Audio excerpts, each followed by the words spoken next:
Welcome everyone to episode 7 of Game Scoop Thursdays. I am Alex O'Connor. Joining me here today is our very own website master guru person, Mr. Jamie Jones. Yo, what it do?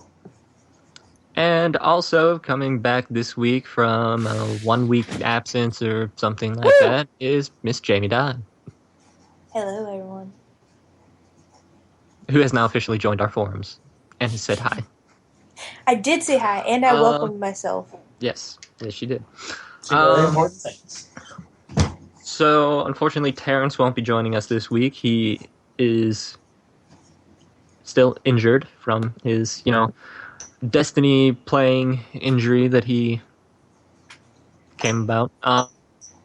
And Joe was unable to make it today, so we feel bad about that. But we are going to continue right along here with our first little section that we are bringing back now that Destiny month is over, although what we're playing hasn't really changed.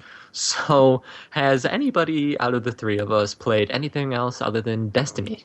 Yes, I have. I've been on a SimCity binge, which I don't know why. I didn't even know that you liked The Sims. Yeah, SimCity 2013, the most recent one. It's kind of a fun play. One of the buggiest and most broken things that I've played on PC ever, but it's kind of fun when you have a couple people who are working together.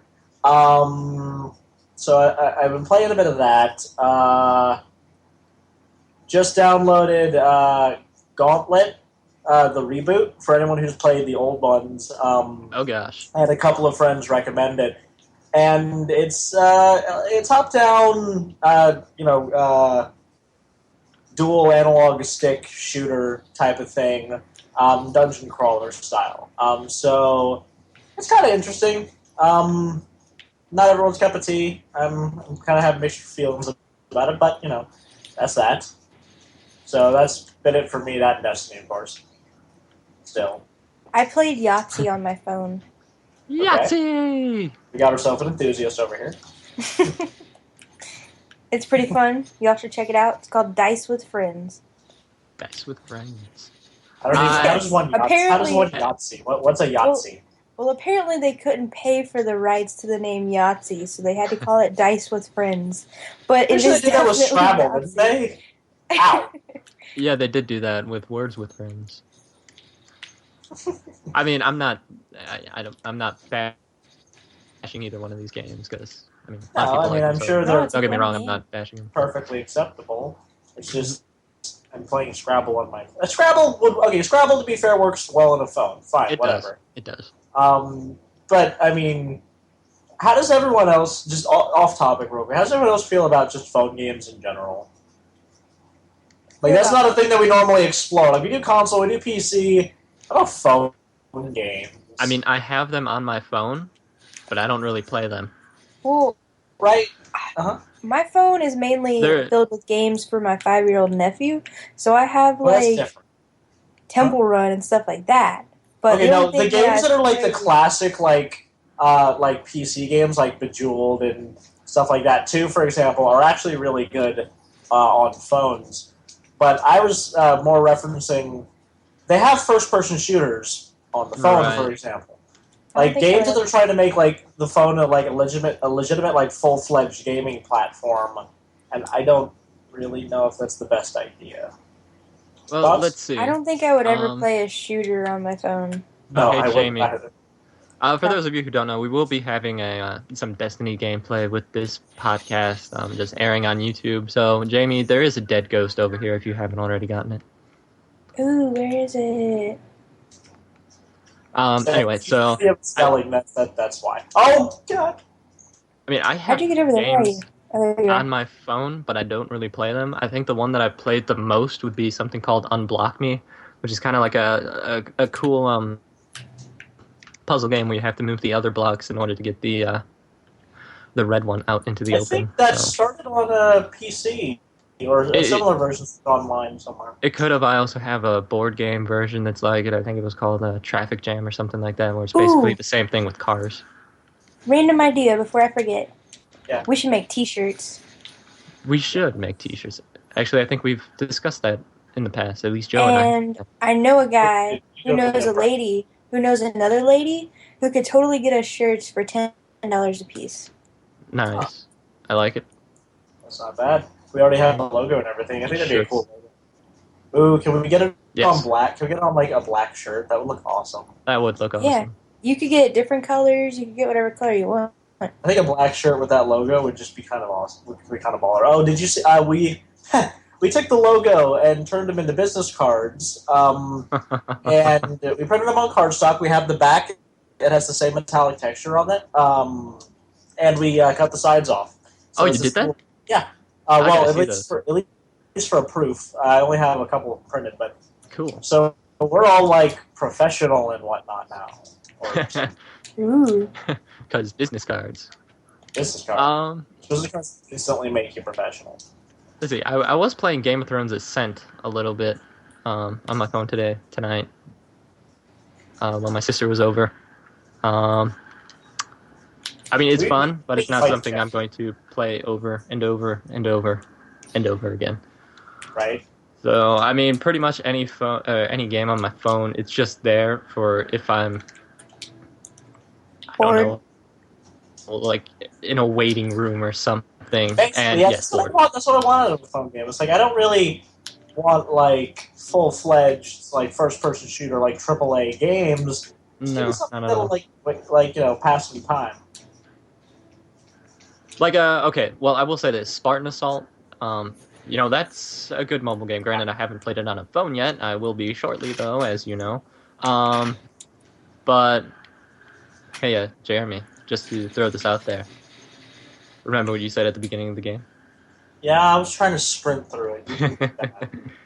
Anyway, so I mean, it works well on a tablet. But I didn't really like it on the console. Well, now I don't really remember because it works kind of. I mean, it feels kind of the same while you're playing it. If you're on the console or tablet playing Game of Thrones Ascent. I mean, gosh dang it, Spartan Assault, Halo, Spartan Assault. I mean, it feels the same. I mean, it's not the greatest Halo game ever made, and I wouldn't expect it to be. I mean, I hardly ever play it. I mean, I like it. It's good for what it is, and eventually I will finish it. And the music is very reminiscent of Halo. When you have to say, I will eventually finish it. I feel like that means it wasn't engaging enough. No, it's not. It's engaging in small quantities. It is a very small quantity game for me, at least. Just play it and go through it. Like, I mean, think about how easy this would be if it was level 12. Right? As Jeremy gets shot in the face. Hey. I'm just throwing that out there. So, anyway, so, it's just not one of those things. Like, I've tried grinding through it and just going level after level after level, and I just couldn't do it. Yeah, I mean, it was one of those things where you just start playing it, and then it kind of makes you tired because of it. So I just, eventually, I haven't played that game in months, though. It's been months. Like, the time between when I had last played it on my Surface to when I had downloaded it on the Xbox One, I didn't even remember what mission I was on. So, I mean, both of y'all are down? Jeez. That just goes to show it. But I mean, it is entertaining. It's all right. And I'll eventually finish it. So, anyway. But yeah, enough on the digression. So what else? Slight mobile game rant. Has anybody? I mean, either of you two played anything else or? Not really. Civ 5, technically. What?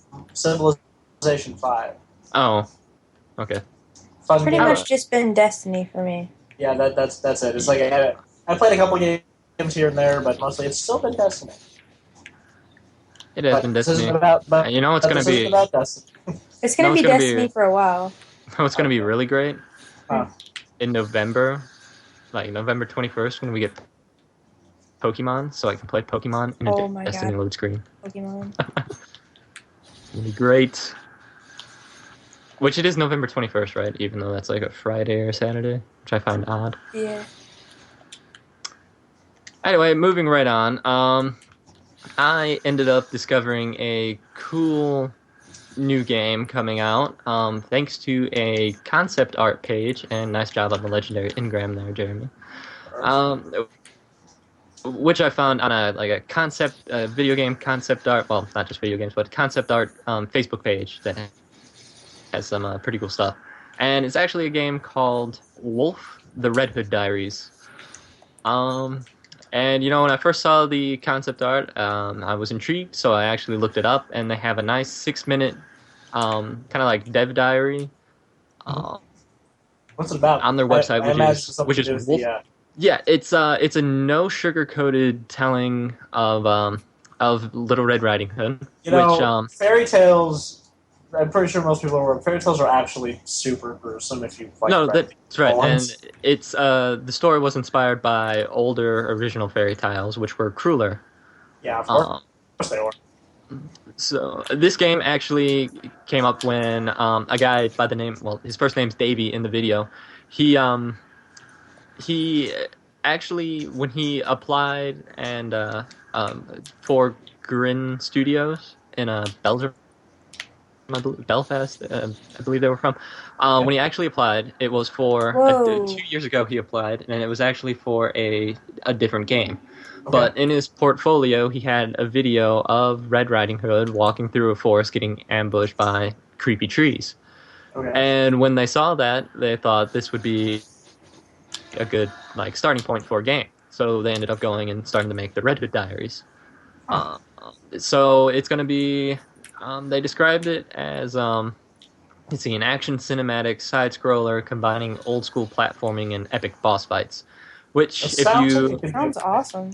Yeah, if you watch it, they show what would be a boss fight of Red Riding Hood taking on like a giant Pinocchio that actually reminds me a lot about the a lot of the Human Reaper from the end of Mass Effect 2.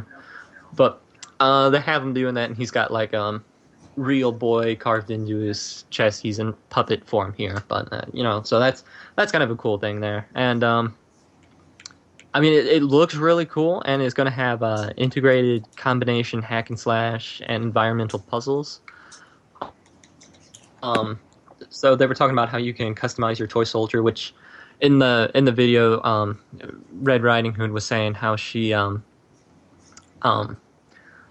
like toy soldiers, and I guess she was at her father's work, and her father's boss came in and kind of like kicked them all down with a cane. So I guess these toy soldiers will fight with you, and actually if you fund the project on Kickstarter, there's like a certain dollar amount. There is some talk about customizing toy soldiers. So, I mean, that seems cool because you can give them all different stats like speed boost and I'd assume attack ability and things like that. So it's definitely going to be an entertaining game to look out for. And I think they reached their goal, and they wanted to do Kickstarter because some things in the budget that they really wanted in it, they couldn't afford on the original budget, like magic. And as the game director and the founder of Grin said, he's like, any fairy tale, you have to have magic in.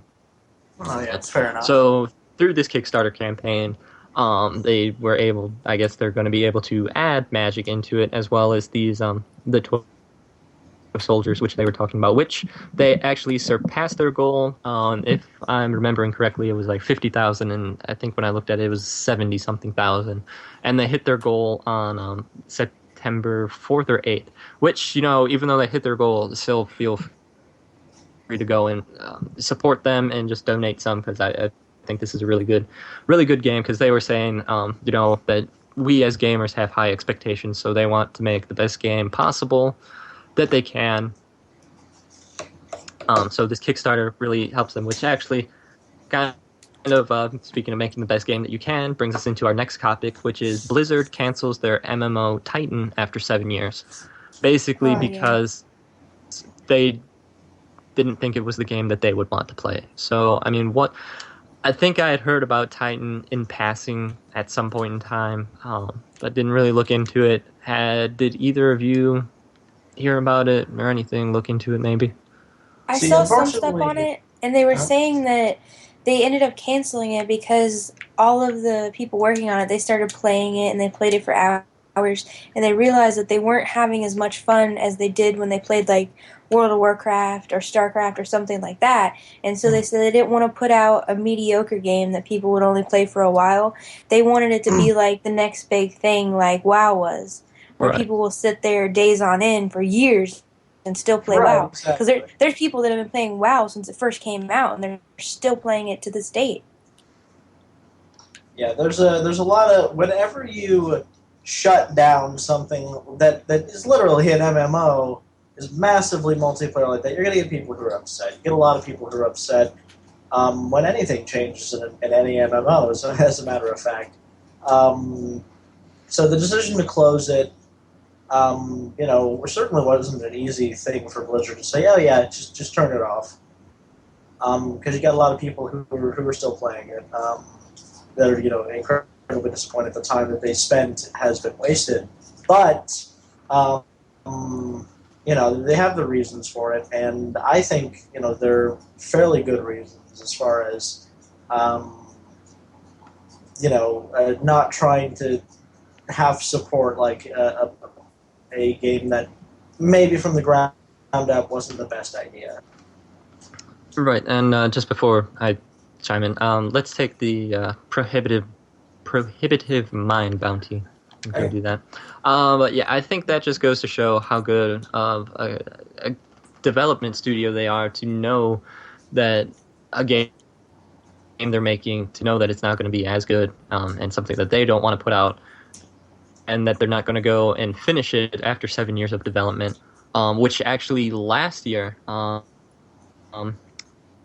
they re-evaluated the game and found out it wasn't the game that they wanted to make. So that's, I guess, when they first started talking about canceling it then.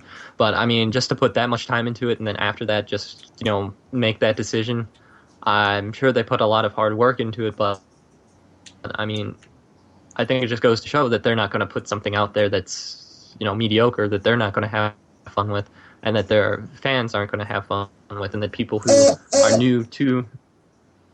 What in the world was that? It goes my phone. Carry on. So it may be new people to Blizzard, because I don't think... Diablo, I played Diablo, so never mind. So people who are newer to Blizzard, like I am, they might not have as much fun with it. So I think that's really cool. I mean, it sucks that they canceled it, but I think it's pretty cool that just from a developer standpoint that they knew that it wasn't something they wanted to go through with. So I guess to honor their legacy, they decided to not go with it. So, I mean, did anybody else hear any more details on it? Because up until last week, I really didn't hear anything about it. No, I hadn't been keeping up too much with it, unfortunately. But I just vaguely heard the controversy behind it, just how people were upset about it in general. Okay. Well, that last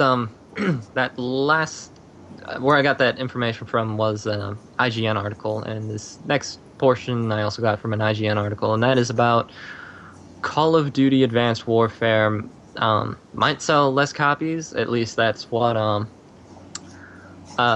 Stern Aggie analyst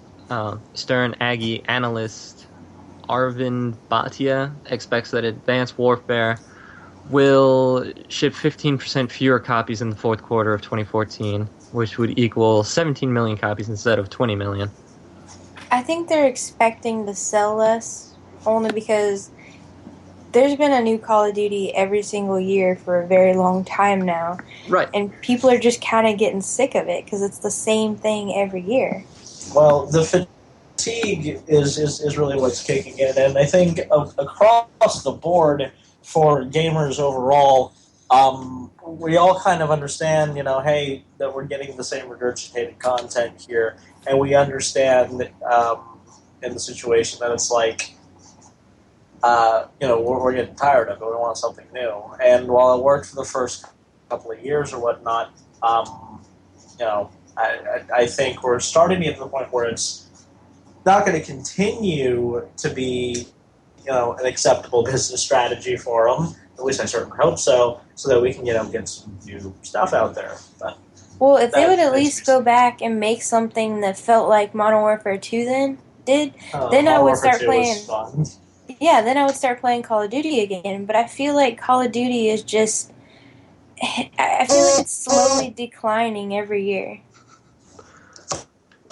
I think it is. It definitely is. I hate Call of Duty. I'm just going to say that I do not like it. And I think most people I played a lot feel that way, but they keep buying it only because it's that one title that people always know about and always buy every year, and they only do it because they do it every year. It's like a habit. Right. Yeah. Definitely. And there is still the potential that it could sell well, just because there's a lack of competition this year with Battlefield Hardline coming out next year. I don't really think that they'd view Destiny as a competitor, since Activision is the publisher of both. Right. Which pretty much leaves the Master Chief Collection as the only true competitor that Call of Duty has. So, in this case, if you look at it, you could either pay $60 for a brand new Call of Duty game, which in reality isn't brand new because it's the same thing over and over, or you could pay $60 and get 4 games, including 2 remastered versions, for better value. That just seems better to me anyway. And the Halo 5 beta and access to the TV show thing. Right. Nightfall, which I guess releases alongside Master Chief Collection on November 11th. And Halo 5 Guardian beta, multiplayer beta, starting in December. And I apologize, I was kicked off of the Destiny servers. I was going to say, does it also say that Destiny servers are unavailable for y'all? Probably pushing an update. Yeah, that happened to me. So I guess... Because it won't let me connect. I guess, Jamie, do something else. Our viewers have, content to watch. Yes. Well, as we're going to... you know what? I'm going to check Twitter to see if they said anything. What should I do? Play Minecraft or something? Sure. Yeah, Minecraft. Sorry, guys. Don't fall asleep if I play this. Oh, my God. I have an exciting news. Have y'all ever played Peggle? No. Have y'all ever heard of Peggle? I have. Peter plays it a lot. Okay. Peggle is honestly the most amazing arcade game I've ever played. It is really addicting and super competitive. If you have a friend and you play against them in that, they're not going to be your friend afterwards. It is ridiculously competitive. And it used to be only an Xbox exclusive, but they said hopefully by the end of this year, early next year, it's going to be on PS4. So I'm super excited because that's my favorite arcade game. Nice. Yeah, no, Peter played that a whole lot when he first got the Xbox One and that game first came out. So,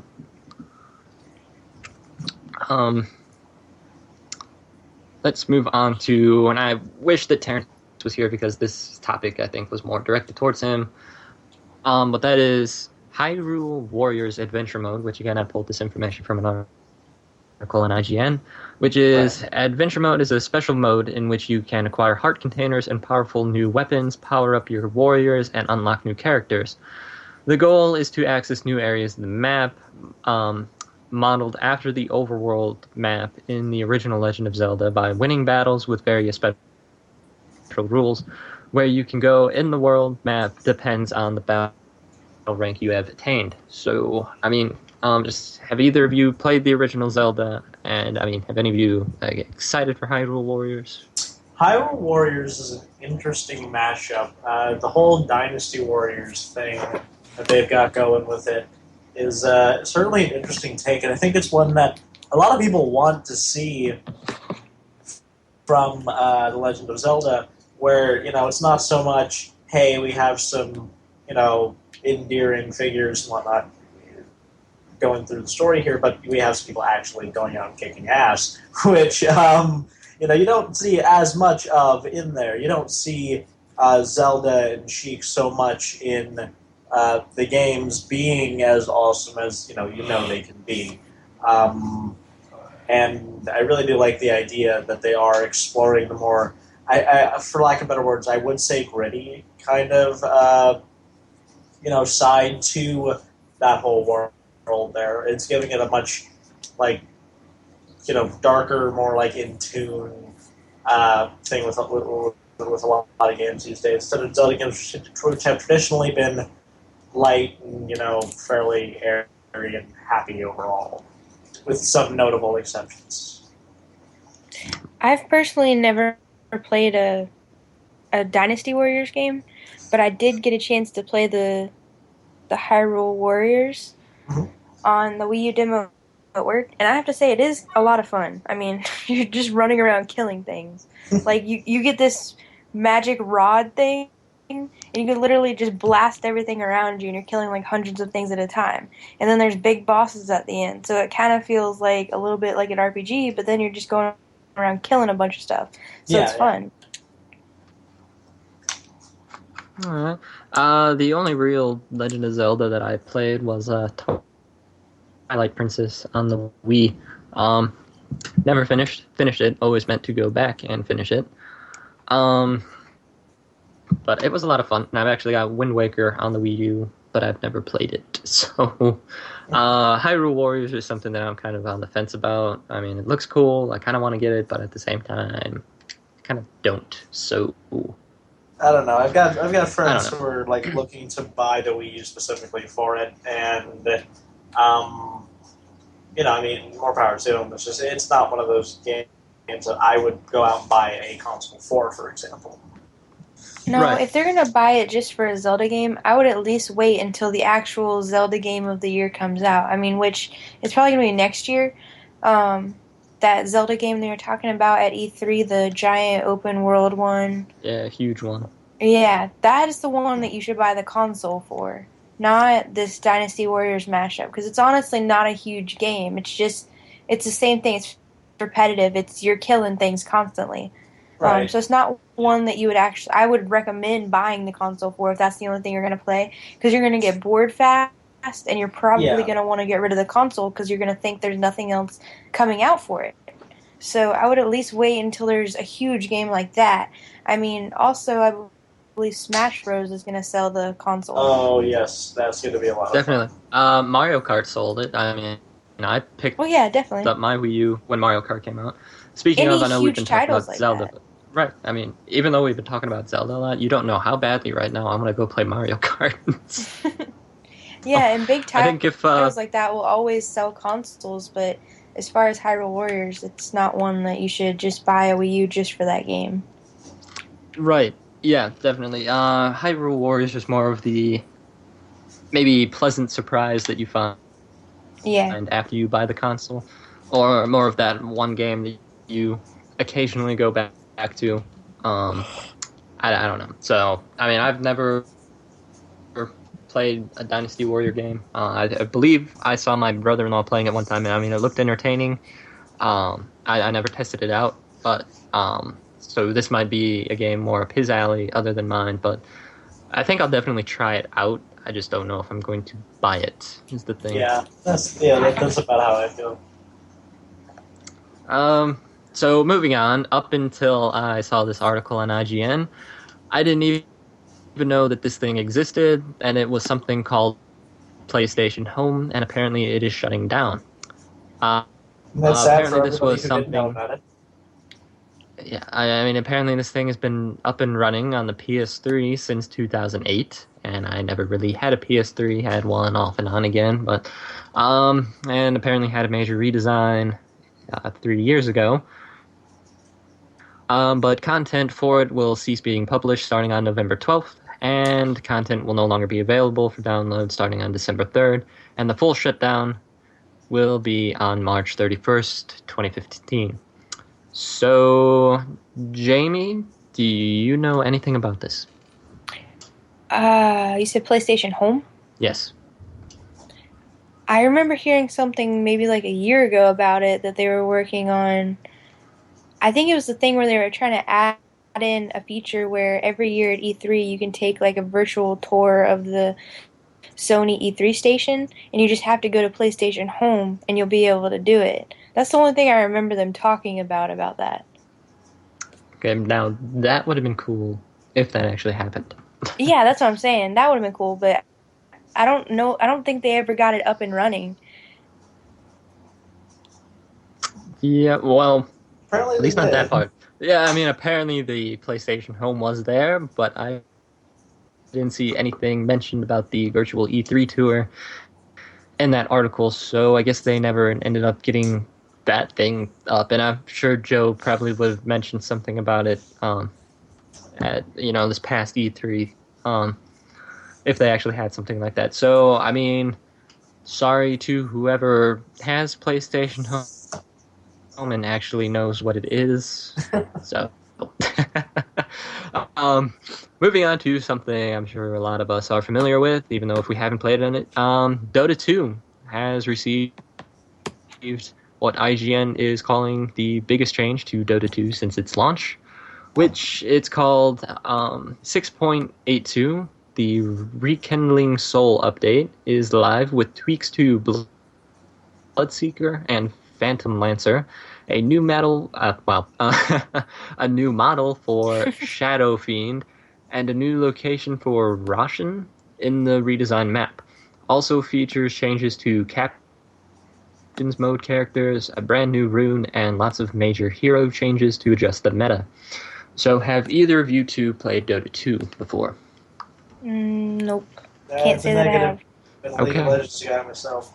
Okay, we got a League of Legends guy, which I texted my friend before we started. I know that he plays League of Legends. I didn't know if he ever played Dota 2. He never replied to me, so I'm taking it that he either didn't see it or has never played Dota 2. So, I mean, these sound like good changes. So, I'm sure. Guys, we're just going to take a wild shot in the dark and say that those are good. Yeah, we have no idea. We've never played the game or know what any of these are, but we're assuming they're good. So yay for y'all if you played Dota. Yeah, congratulations to all you Dota 2 people on this fantastic new update that you are receiving. Watch it be something terrible. Which, if it's terrible, I am so sorry. So, I mean, if it's terrible, I feel bad for you, but at least right now, I'm happy for you, so there's that. Let's know if it's the worst thing ever. Yes. Please let us know, but please don't harm us, because we don't know what it is. I mean, Rekindling Soul, that can't be so bad, can it? It's like a rebirth almost. I don't know. But, whatever. Far Cry 4, which I think we've talked about once or twice on the show before. Game I'm kind of... Well, I mean, I'm looking forward to it.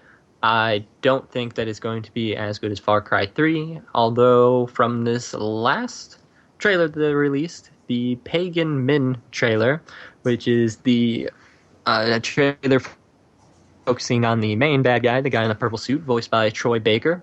It features Pagan Min, a guest of honor, and a little monkey who he still doesn't know its name. And I have to say, despite it was the bad guy doing bad guy stuff, this trailer was hilarious. I liked it, especially at the end where he's like, "You yell for help. You don't text it. Yell it, man. Help from your diaphragm, man. Help!" Oh, you see? Nothing. Nobody's coming. That was hilarious. I mean, I love that part. So, Jamie, I know you saw this. What were your takes? I thought the trailer thing was awesome. I mean, I remember watching the first one where the dude, I think they stop the truck and they shoot it, right? And the one that they're always playing on the TV? Yes, they stopped the truck, and that's when he was like, I said stop it, not shoot it. Yeah, he was saying something like, maybe like hold him and not shoot him. He's like, what part of that? I remember seeing that one, but this one was by far funnier. But yes. I'm just excited for the fact that you can put Gatling guns on an elephant in this game. So I have to say that the part where he took the motorcycle ATV off the side of the cliff and then threw the grenade into the plane, that was pretty freaking cool. But yes, they have war elephants. So you're going to have war elephants, and hopefully it makes you feel like one of those big bad guys from The Return of the King. Fully upgradable war elephants. Start off as a baby elephant, and then you slowly upgrade it to like a massive mammoth thing. So that would be amusing. At least, Jeremy, before we started the podcast, you said you weren't much of a Far Cry person? Yeah, strictly for the reason that I've never played it. Literally, nothing against the game, I just haven't played it. I had someone buy me Far Cry 2, I think, and I never really got around to playing it. And then there was the whole Blood Dragon thing, which I think was actually kind of a cool idea, but I never actually went through and actually played. So that's it's literally the only reason why I've never been a Far Cry guy. Far Cry 3 is at least one of those games that you should at least pick up and try. Even if you don't finish it, just try it, because it's a really good game. Yeah. I was very surprised. It's something I need to do eventually. I was very surprised by how much I liked Far Cry 3. Yeah. I'd only played Far Cry 2 a little bit, but I picked up 3, and it was just awesome. And, the guy who played Vaz, that villain, who was the prominent villain there, was created specifically for him, because when he went in for the audition, the role was calling for pretty much the exact opposite of what he gave them, which ended up ultimately becoming Vaz, because they're like, hey, we liked your audition so much, we want to create a character just for you. So they did, and it worked out really well, because, that was an awesome villain. I hold him up as one of the best villains in gaming, along with Handsome Jack from Borderlands 2, who I found really cool. So, Jeremy, I know that you're a big Borderlands fanatic. What were your opinions on Handsome Jack? Handsome Jack is this dude that you love to hate him completely. He sounds like a jerk. He has this voice and this face that makes you kind of want to just, strangle him. And he does it while being sarcastic, while making jokes, and honestly made me laugh a few times. Yeah, but he's just like, that was funny, but I'm coming over there and I'm going to shoot your face off, just so you know. But that was kind of funny, I'll give you that. Well, you do get to keep his face at the end of Borderlands 2. That is true. It's just, I love the whole... him as a villain, he's just... good, in a good way. Yeah, in a good way. I love the whole fact that he knew exactly what you were doing throughout the entire game, and kept communicating with your character throughout it. Shortly into the beginning of the game, when he starts talking about Butt Stallion, and saying how he's got the unicorn Butt Stallion, it's like, okay, that's not a real thing. And then you hear it whinny, and then all of a sudden, in Tiny Tina's Assault on Dragon's Keep, I was about to say, Stallion comes out. If you listen to him talk about Butt Stallion, it's like, no, it's literally a horse made of diamonds, and then Tiny Tina brings it in, and there's Butt Stallion. I called that from the very beginning of that DLC. It's like, okay, we've got all these characters here. I know who the princess is.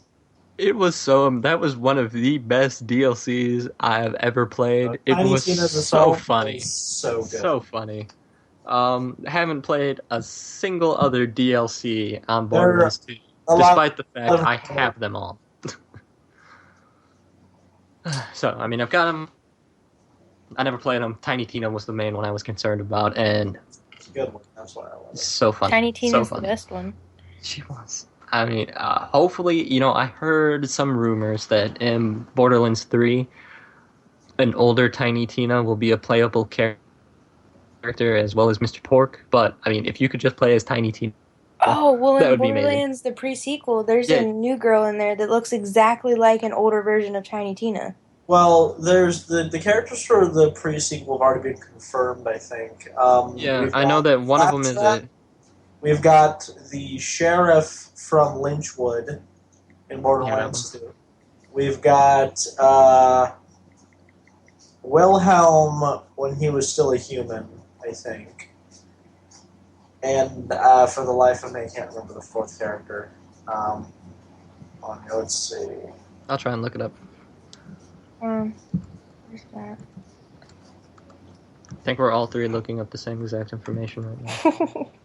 Claptrap, Wilhelm, Athena, and Nisha. Nisha is the sheriff of Lynchwood. Who is... Is Athena the one with the whip? Or is that the by sheriff? The way, in Borderlands, the pre-sequel, Claptrap is supposedly able to spit rainbows.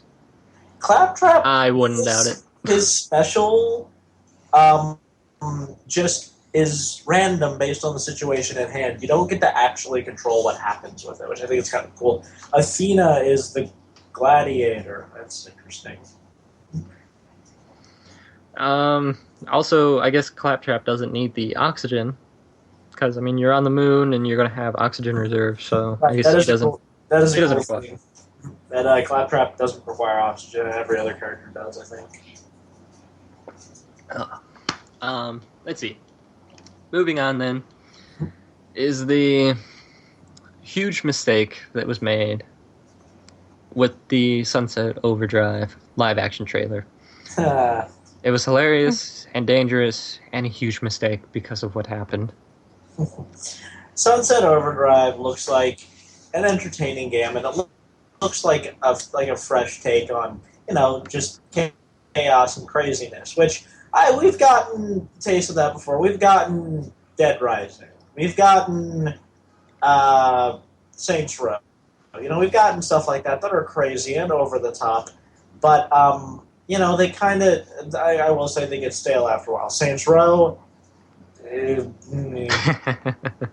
Saints Row is very unique, and I'm excited for the... I like how it's blend of, sort of like Grand Theft Auto and just crazy. It's going to be coming on PS4 with that new Get Out of Hell DLC, and I'm excited about that. Yeah, it's like, Saints Row seems like a delightfully crazy game like that, and I think that Sunset Overdrive is going to have a lot of that same tone to it. Considering for 10 minutes at the beginning of Saints Row 4, you're literally running around naked in an alien spaceship. Yes, you are. I remember watching my friend... with the Arbiter talking somewhere. Yeah. So yes, Saints Row are always... I think they push the amount of craziness that they can do. They try and pack as much in as they can. Yeah, they do. Now, one of the cool things I feel like Sunset Overdrive, I'm trying to find a game that I could, a bunch of games I could say it's a mix of. It's definitely, it has a lot of, the crazy elements. It looks as an overall kind of like Dead Rising 2, how, you're controlling your character, you have a bunch of different items in your inventory, things like that. And the very simplistic kind of menu system, and how it's mostly about you running around and killing things in hilarious ways. That's where I kind of get that Dead Rising vibe from it. The different part is the movement, especially. Sunset Overdrive has a huge focus on flying around the city whilst blowing things up. And in that sense, I'm trying to think, Ratchet and Clank, grinding on the rails. That's kind of take Ratchet and Clank and then just add Dead Rising style gratuitous murder everywhere, and bam, that's Sunset Overdrive. I think the same people who made Ratchet and Clank also made Sunset Overdrive, right? Insomniac Games. That sounds familiar. Yeah, okay. I would not be surprised because the grinding, the rail grinding system and everything looks just like it did in Ratchet and Clank. So, and that was always fun.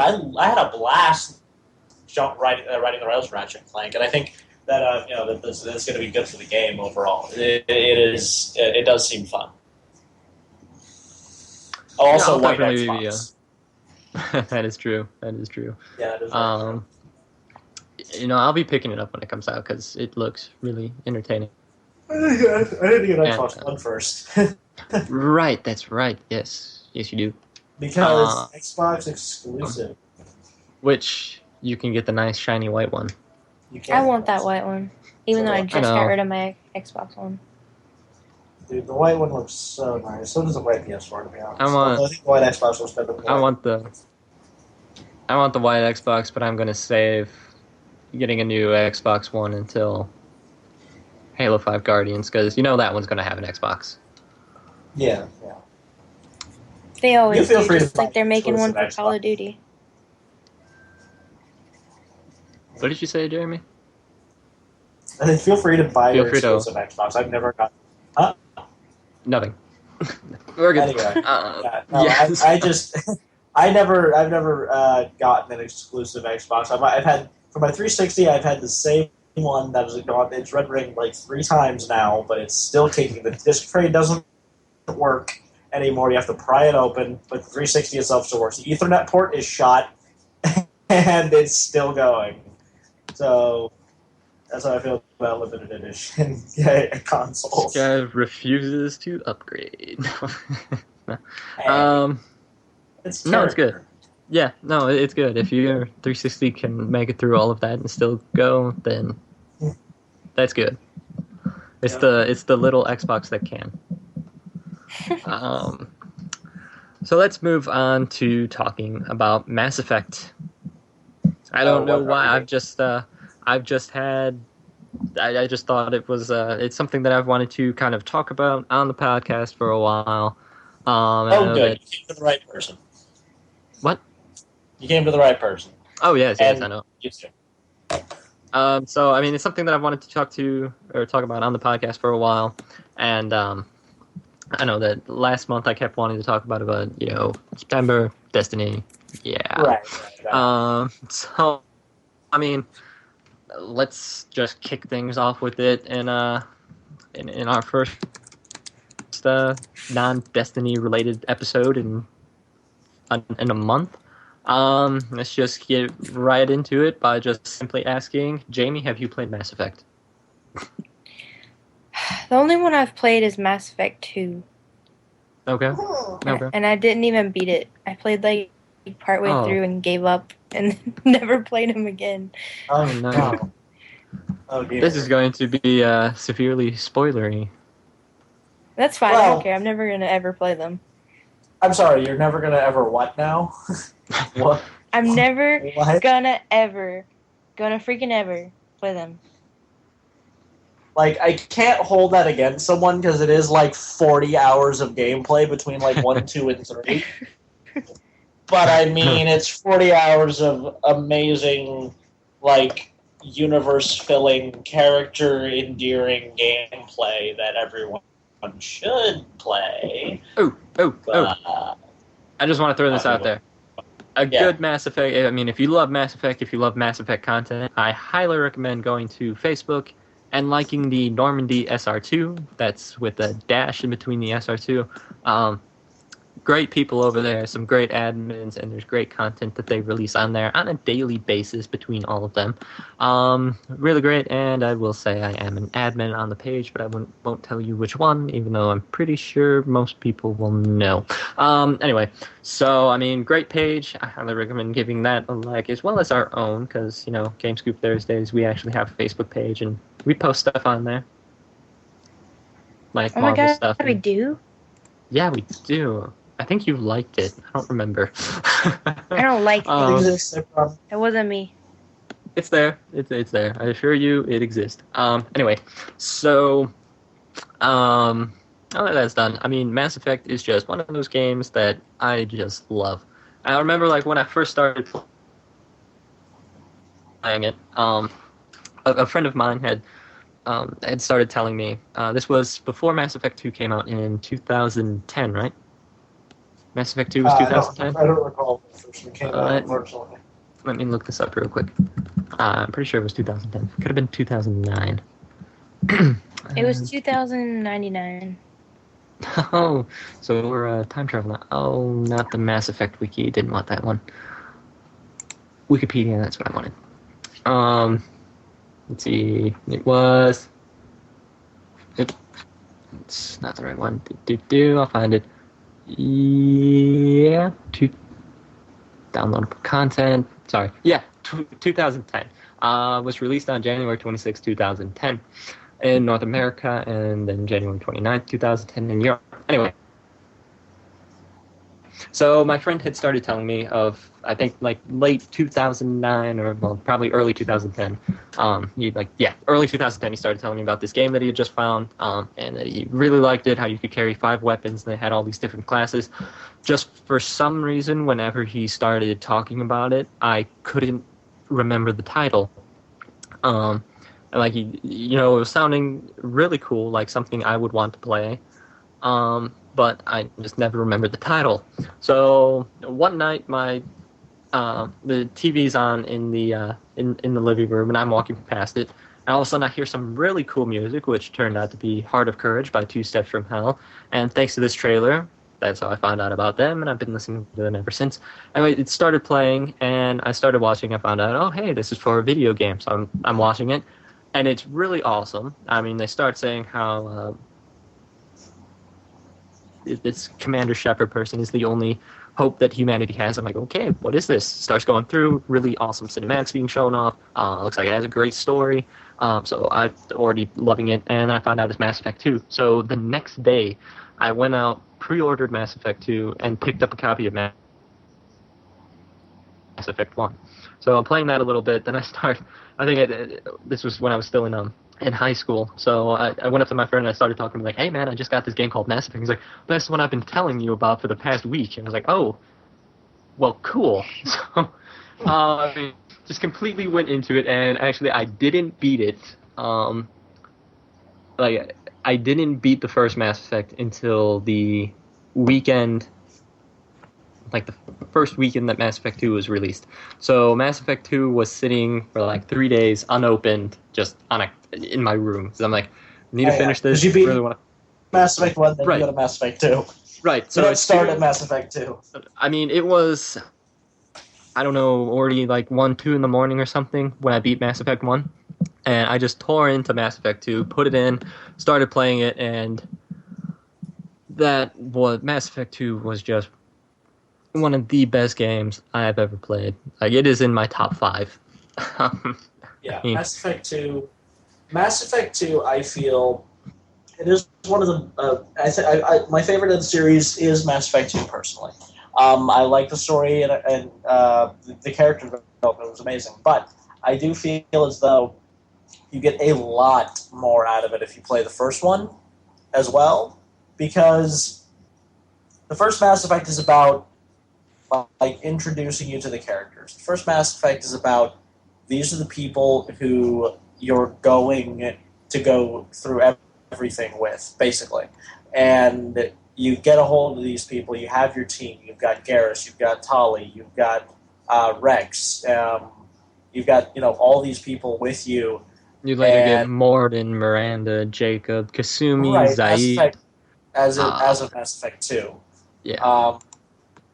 But yeah, you get into it, and then these are the guys who you started your adventure with, you started your story with. You move on to Mass Effect 2, and they are still here. They're still they're still here, and they develop as characters with you. And I'm trying not to be super spoilery, but I'm pretty sure we can be, after all. The game, the last game released 2 years ago, so True. It's okay. Tali, for example, starts off as this Quarian that's kicked out of the float, or not kicked out, but she's sent on her pilgrimage from the flotilla, and she's alone on the Citadel. And Tali starts off as this like young, kind of like almost kind of like a teenager, like I don't really know what I'm doing right now, I'm trying to figure everything out. And then by the time you get into Mass Effect 3, she's a freaking admiral, and she's leading them to retake Rannoch. It's like the development from that. Garrus starts off as this disgruntled, like idealistic cop, and eventually, becomes. I'm pretty sure he's becomes a general in the Turian army or something like that, and Archangel as well in Mass Effect 2. Then Mass Effect 3, he's some officer in the Turian military. Then it's like I did not expect that at all. Yeah, you see these guys that you started this with develop and keep going, and they have their own life and their own things going on. So while, yes, Tali and Garrus and everything, they were with you in Mass Effect 1, Mass Effect 2, there were other things that they had to consider. It's the same thing with, a lot of the other characters as well, including Legion, including Miranda and Jack in Mass Effect 2, which all were great characters. Legion offering a really off-the-wall perspective from some race that you have been shooting at the entire game, and showing that not all the Geth are these evil things that have that don't deserve to live. And Jack, you have the story of. I've just got one thing to say on the Legion aspect. Does this unit have a soul? That was my fault. I'm sorry. I loved Legion. I did, but Legion was awesome. I couldn't leave Rannoch that way. Like that was the hardest decision I've had to make in like any game. Because at that part, you can choose a couple of different paths to take there. And I'm pretty sure no matter what path you choose, he dies. Oh, it's just the method of how he dies. Because I think I chose the Paragon option, and I forget how he dies, but he died, unfortunately. The Paragon option was because it was a Reaper code that would allow the Geth to have free thinking or whatnot. Let me take a look at the details, see if I can hear. But because I thought that there was an option for Legion to live at the end. There might. I do know. Let's see. I saw my friend actually showed the same friend who introduced me to Mass Effect. Technically, he showed my brother-in-law the Renegade option for Legion, and that guy gets messed up if you choose Renegade. And I mean, like Tali, like just destroys him, and he still just goes like, "Does this unit have a soul?" And she's like, "Yes." And he just dies anyway. And it's like he got shot, stabbed, the works in the Renegade option. So it's just like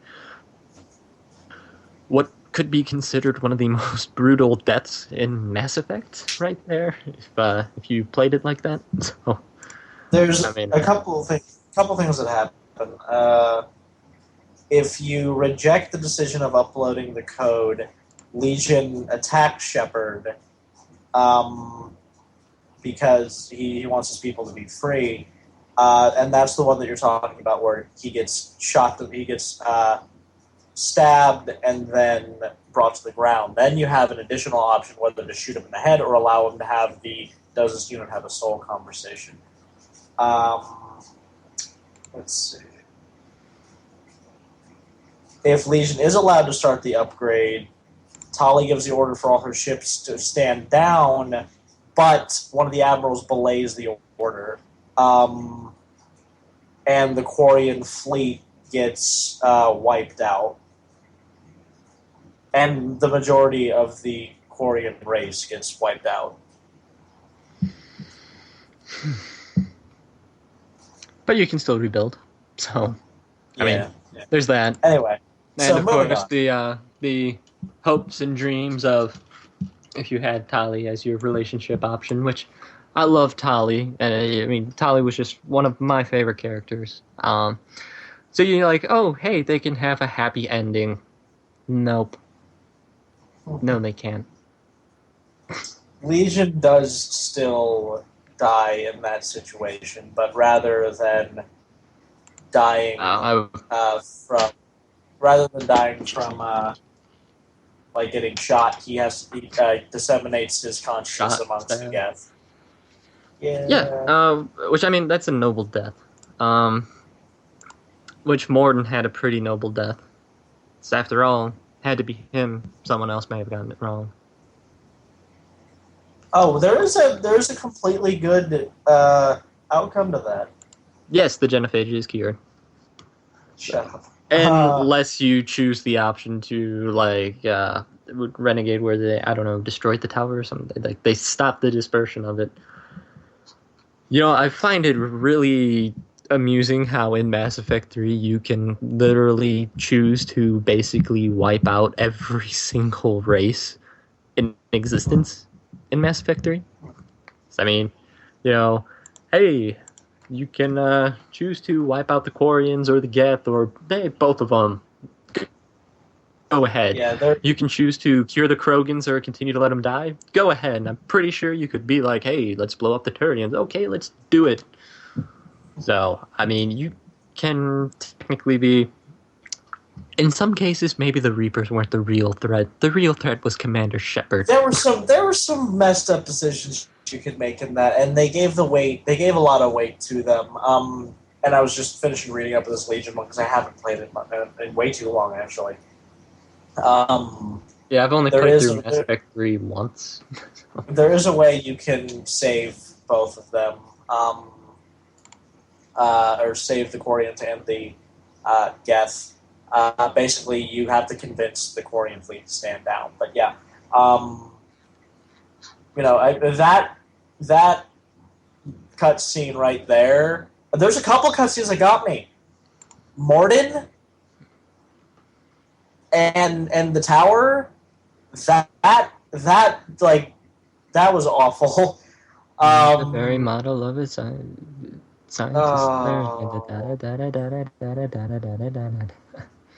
And the thing is, the characters in Mass Effect had such a deep,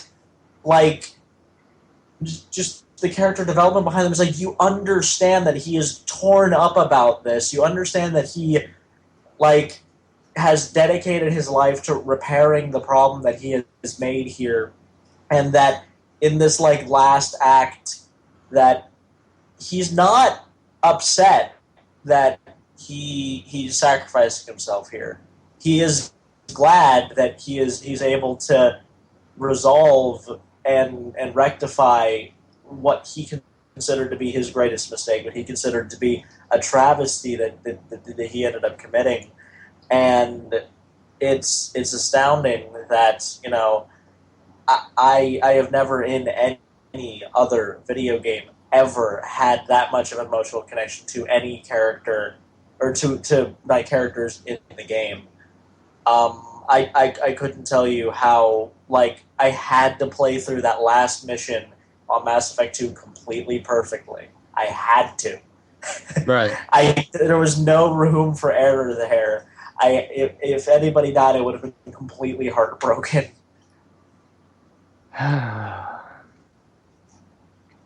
It's Morden, Legion.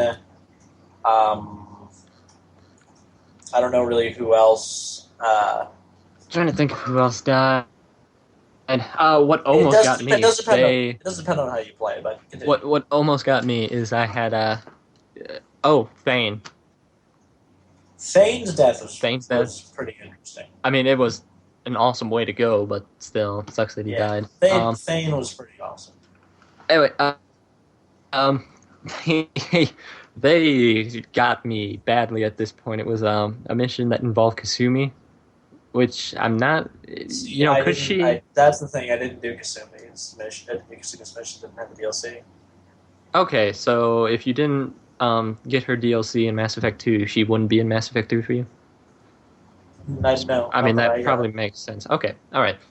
So anyway, they seriously got me. I was on a mission with her, and something happened where I forget exactly what happened because I've only played through this once, but it was something where like we got ambushed in the room we were in, and she went cloaked, and like a grenade went off or something, and you just kind of see her laying there. I was like, "Don't tell me that she died."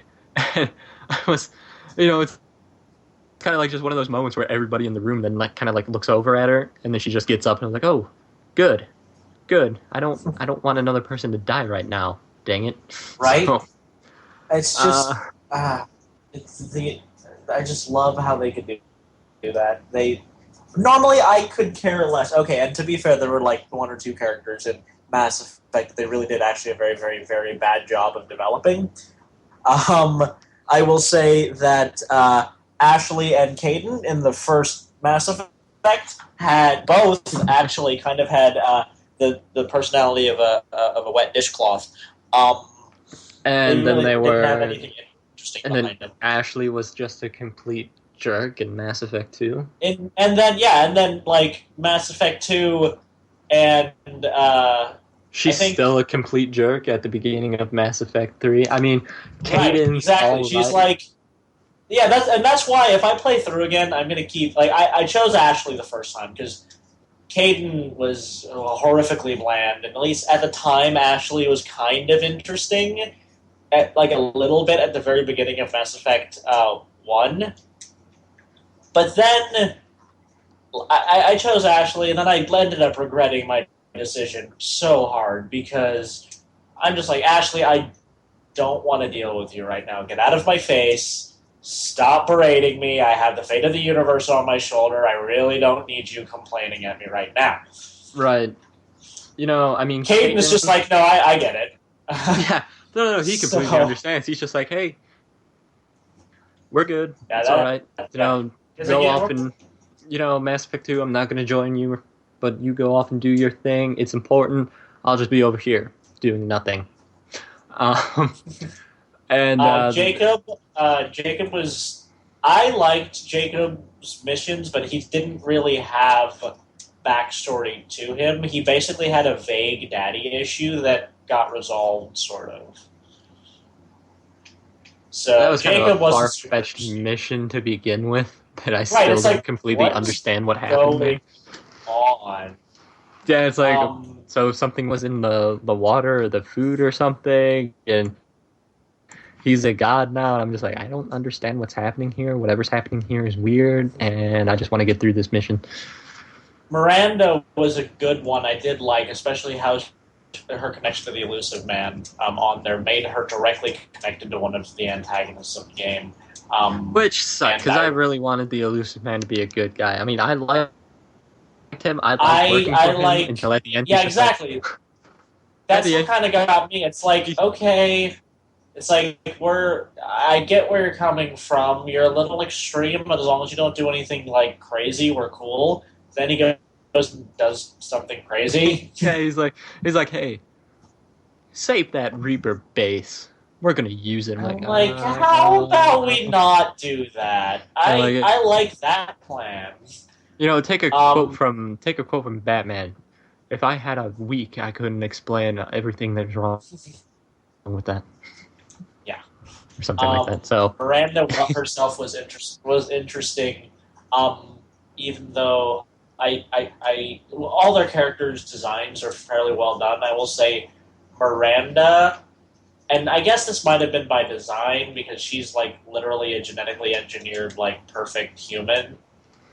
Her face, which she reminds you of a few times. Of the Botox.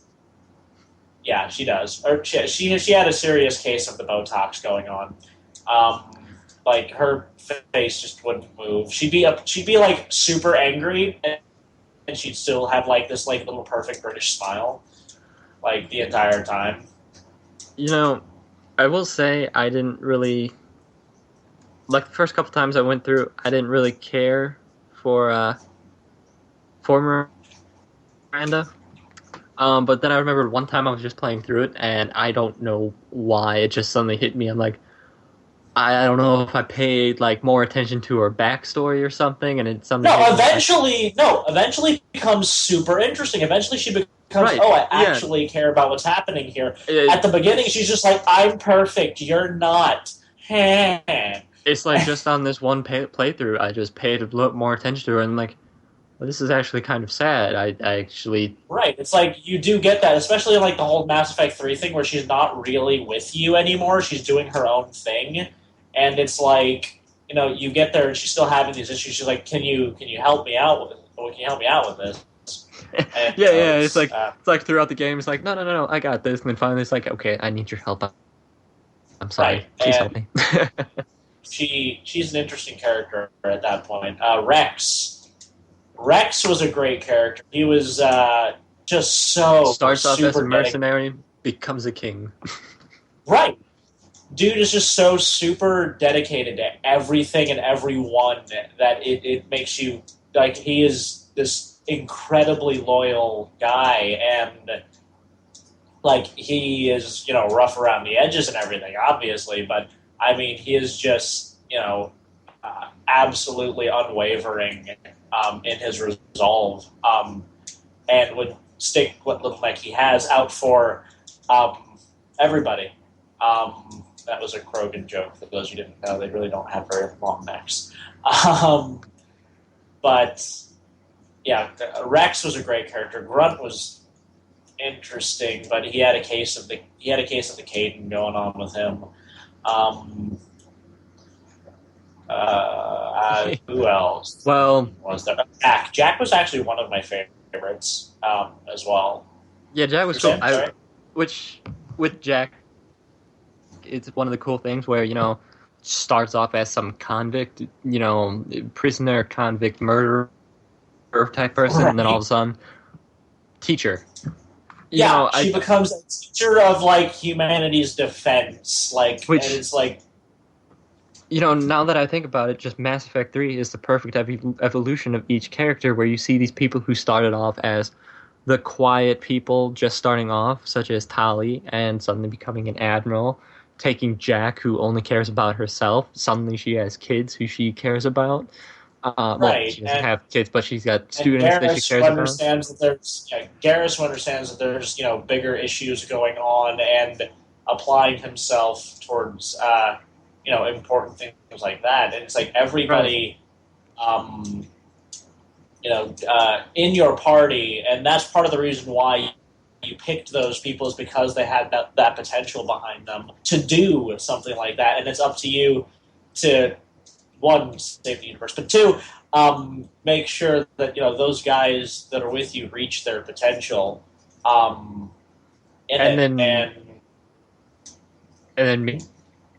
Meanwhile, there's Jacob in Mass Effect 3. He's just... I don't even know what the heck he was doing in Mass Effect 3. I don't even remember him in Mass Effect 3. He was there. Apparently, he was married, or at least engaged, and they were going to have a baby, and his wife wanted to name the baby after him, and he said no. And it's like, good on you for not doing that. But it's like one of those moments where it's like, what exactly are you doing, Jacob? Because, I mean, I have nothing against Jacob. Jacob was cool, but... what was he doing? Yeah, nothing in Mass Effect 3, and I mean, as far as I'm concerned, that's okay, because I think he was like security at the research base or something. Yeah, it does give an interesting balance. A lot of people went on to do these big epic things, but for example, like Jacob, he just kind of like settled down, and it's like, okay, I'm just going to take care of my family, and you know that is important to him, and I understand that. And it's because of this whole dad thing that he wanted to do that. So, I was just about to say that. Let's dig deep into morality here. Right. Like, no, it's definitely because of him and his... Yeah, it's him and his dad, and he didn't want to do that again. And I mean, I understand it, and I didn't fault Jacob for that. So, you know, he was still really cool in my books. If... overall, a fairly bland character. I mean, I still liked him. Yeah. Well, I mean, let me ask you. Oh, there's Edie. I forgot about Edie. Edie's awesome. Sorry, continue. Trisha Helfer does a great job in bringing Edie to life. Anyway, let me ask you this one. Your least favorite squad member out of all of them. Who was your least favorite? Oh, out of all of them, that one's going to have to be. I'm trying to remember everyone so I don't miss out someone who's absolutely terrible. Because the terrible ones I never use, so I don't remember them. Right. I would say Ashley. I think I would say Ashley. Because in the first one you didn't really have. There was one DLC I think I got. It was the Prothean guy. What was his name? Javik.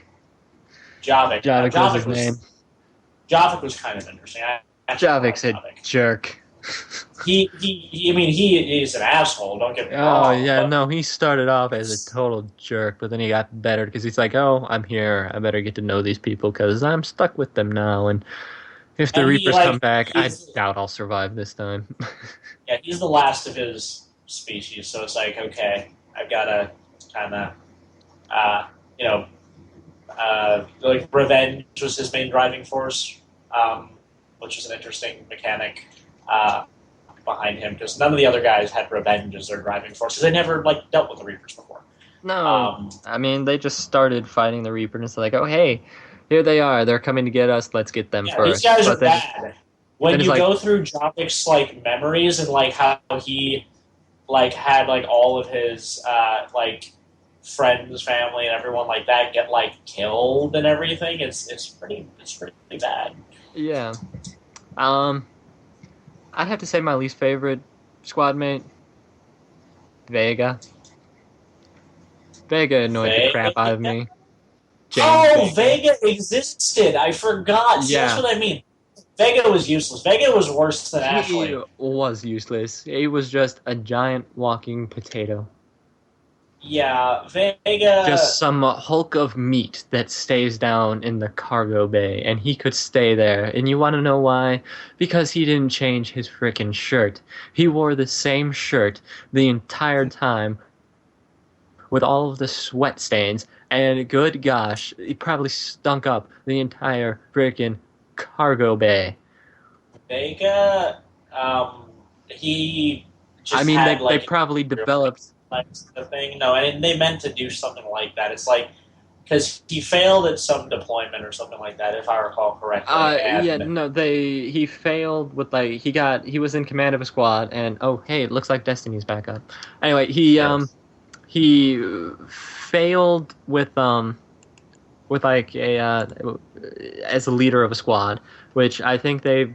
I think everyone else ended up dying or something like that. Yeah, no, everybody died, and I think that's what Mass Effect Paragon lost. The kind of animated. Yeah, it was going off of Vega, and I'm sure maybe Paragon Lost gives a better backstory to Vega. Yeah, maybe. I mean, I haven't watched it yet. I should, but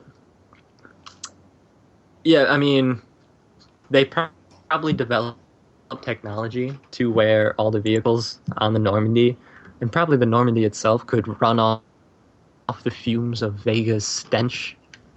I don't know. So anyway, I didn't particularly like Vega overall as a character, but you sound like you have some ire towards Vega. No, he was pointless. He was a giant walking potato, just a slab of meat in the cargo bay. I mean, there was no point to him.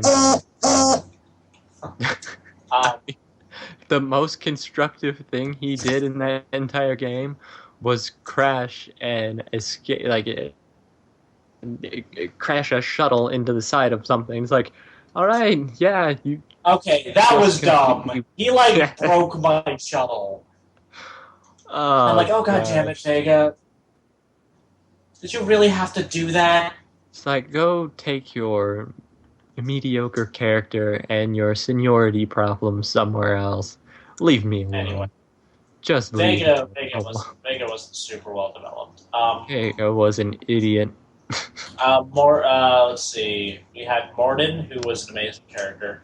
Awesome. Um, We had Samara, or Samara. You have Samara the Justicar, and you have. And then you also have Liara, who's a biotic. Liara. I don't know why I forgot Liara's name. But you also had the option, because I mean, you could either choose Samara or you could choose her daughter Morinth. Oh yes, you could choose Morinth technically, which was weird because I think you have to start with Samara though, don't you? And then you can change it to Morinth. During her loyalty mission. Samara. Yeah, that's loyalty. Like, at the end, you either gain Samara's loyalty by letting her kill Morinth, or you gain Morinth's loyalty by letting her live and kill Samara. Which, it's hilarious, because if you choose Morinth as your relationship option, it pops up with game over. Yeah, Morinth just... She tried to make the, arguments, I don't deserve to die. And it's like, no, you enjoy killing. Yeah, no, it was like everything that I heard about her. I'm like, this isn't a choice. What are you talking about? Like, I don't want to pick you. You're evil. I have a basically good team, except for Vega, who has the intelligence of a kumquat. Samara was a really good character. I liked how, honor bound and everything she was there, and how she, decided to help you. But, and it's, I guess, I liked her more than I liked Liara, to be honest. Liara is kind of one of those characters that is on again, off again with her, because, like, sometimes I'll like her, and then other times it's like, you're kind of in the first one, Liara was cool. In the first one, Liara is like, I'm the smart one. That's how it was. It was like, I'm the smart one. Yeah, I mean, the first one, it was all Prothean. I'm like, if we stop talking about the Protheans, it's like, I want to figure out what's happening with Saren, and I want to figure out about these flashes. Please stop talking about Protheans. Yeah, but the thing is, she knew what was going on, and she was actually really intelligent the first one. I mean, I really liked her in the second one. I really liked her in the second one. The second one, was that the one where she became the information broker? The shadow broker? Yeah, she became an information broker, but then if you got Leia, the shadow broker, she becomes the shadow broker, which was one of the best DLCs made. And probably the best Mass Effect DLC, other than the party one for Mass Effect 3, which I will say, I hated Mass Effect 3's ending, and I hated pretty much all of the DLC that they released, story DLC for Mass Effect 3 that they released, and especially with the endings, because it's like the endings for all the DLC was bad. But whatever the last Mass Effect DLC they released, which was the one where you could have the party and everything, that was awesome. I mean, you could have a party in the Citadel. I must not have gotten that. Oh. Yeah, and it was the last one. I forget what it's called, but I mean, that was the best one. It was the best one. It was called it was called Citadel. It was the Citadel DLC. Okay. Anyway, I'll have to definitely go back and get all the DLC for it and replay the game overall, because and anyone who hasn't played it, if you have a 40-hour chunk of your life, it's a game that I can't recommend enough to people. It's a set of games, and the thing, I say it's a set of games. I say it's Mass Effect. Sorry, huh? I would say it's probably 40 hours in each game if you do everything. But if you just want to get if you just want to get the main core story and then the loyalty missions, it's less than that, because I think you can technically beat Mass Effect 1 in 9 hours. It's 10 hours if you just do the story. Yeah. It's something that you don't really want to rush. I like... Oh, yeah. Yeah, Mass Effect is a game that I can't recommend enough to people, and I refer to the trilogy as one game. I will say play Mass Effect. I won't say play Mass Effect 1, play Mass Effect 2, play Mass Effect 3. I will say play Mass Effect. Because it is one contiguous thing that is so good. Very, very few games I found can have sequels that tie together so strongly that I don't remember what happened in what game. It's in Mass Effect, something will happen or a character will be there. I'm like, wait, was that in 2 or 3 or 1? And I won't know. Halo, something will happen. It's like, was that in Halo 2 or was that in Halo 1? Very few games can create such a singular, contiguous story that you get lost in it, and I love that. Yeah, Sorry. definitely. I mean, just looking at DLC, Mass Effect, the first Mass Effect had Bring Down the Sky and Pinnacle Station. So Bring Down the Sky, you had to deal with the asteroid, had to prevent it from I crashing into saw the that planet. one. I Yeah, didn't actually do that one. I mean, it was good, but I like Pinnacle Station more, which was you met a guy named Admiral Ahern. You basically had computer generated circumstances where you had to go through and fight through and survive. You had time limits on some and things like That's that. cool. I really liked it. You get an apartment out of it. Yeah, you get an apartment out of it. Unfortunately, you never see the apartment again after the first game. So, Nice. let's see. Mass Effect 2 had trying to go in order here. We had the Normandy crash site, which you could go back to, which was released the same day that the game was released. You could go back to the planet where the Normandy crashed at the beginning, where the first Normandy crashed at the beginning of the game, and set up the statue, and you could recover dog tags of crew members that perished. And as you're walking around the crash site, you have flashbacks of what it looked like and who was in that section. Like you walk down into the map room area where it fell, and Navigator Presley was there. You walk down to a lower deck and you see Ashley or Caden, whoever you chose to live.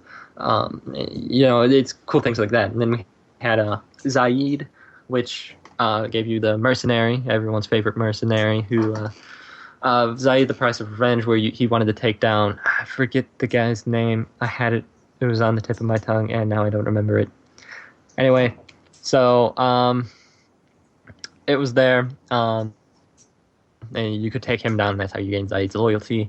They had the Firewalker, which was a cool set of missions. That was actually a pretty large DLC. It had 5 vehicle-based missions, and it was fun. It can be a little slow at times, and it definitely takes a little more concentration and some skill. Well, not skill, but just a little. You have to think about it more, because, you're using a vehicle, and you don't normally use vehicles in Mass Effect. So. Not a whole lot. Except Mass Effect 1. Yeah, Mass Effect 1, there was the Mako for 30 hours. The Mako was a tank, pretty much. Nearly indestructible, whereas the one that you got in Firewalker, you had to take into consideration, because that thing's shields would go down. And then Kasumi Stolen Memory, which was probably my second favorite out of all of the ME2 DLC. Of course, gave you Kasumi, and I really liked it. It was like some whole James Bond espionage thing where you have to break into this guy's party, basically crash his party and, steal the vault, because she's, Kasumi Stolen Memory. She's a thief. So, it was pretty cool to get a different take and something that you don't really do in Mass Effect, and become a thief, which, that was just an awesome thing. One thing I have to say about DLC characters like that, a lot of times they can be cool. For example, Javik was an interesting character, but with DLC characters like that, a lot of times it's not really super integrated into the story, so you'll have a lot of times where you're just kind of missing out. You get their backstory, you get their idle conversation, and you'll get a lot of their stuff from when they're on you with missions, but the game wasn't really designed with them in mind, and I think sometimes they get left out. To be fair, Mass Effect has done a fantastic job doing it so that people don't feel like they're left out, but it does tend to just be the case when you do get with a lot of games, when you do get just downloadable characters like that after the main game released. Right, and I loved it when you're walking around with Kasumi. She starts talking about heists she's done, where she starts talking about a certain person, and she's like, "And I robbed her of those jewels," or something like that. It's just really entertaining. I have to go get. Do they have a collector's edition with all 3 of them out yet? I imagine they would have. Yeah, there's the Mass Effect trilogy that has all 3 in there. Doesn't have all the DLC. That is for 360 and PS3. Yeah. There was... That's the reason I have my 360 still, I guess. Yeah, I mean, well, then I'll let you borrow my copy. Anyway, there was talk about releasing it on the the PS4 and Xbox One, but I doubt that's going to happen. I would love to see a remake. I would absolutely love and I think to have that happen. It wouldn't necessarily have to be a remake, because to be honest, the first Mass Effect graphics were stupendous for the era it came out in. Oh no, they were like good. Everything looked absolutely gorgeous. Yeah, I liked it. And Mass Effect 2 and 3 didn't even really need to add a whole lot to it. But yeah, no, I think if they ever do anything I will say, in regards... I will say one of the... Also in that initial wow factor when I first started Mass Effect 2 after beating Mass Effect 1 was the kind of graphics change. Because, I mean, Mass Effect 2 looks very different than Mass Effect 1. Yeah, aesthetically speaking, it does look a lot different. It looks more like grounded, is a weird way to say it, but it's like you're more there with your character. It's just the camera angle and things like that. It looks more realistic. Things are sharper and more detailed and things. In Mass Effect 1, you got a weird sense of almost like everything is like toy pieces on a field, like especially when you're in the Mako. Like everything is kind of just placed around, like someone just like plopped it on top. Mass Effect 2, they did go really well into the scenery and the level design.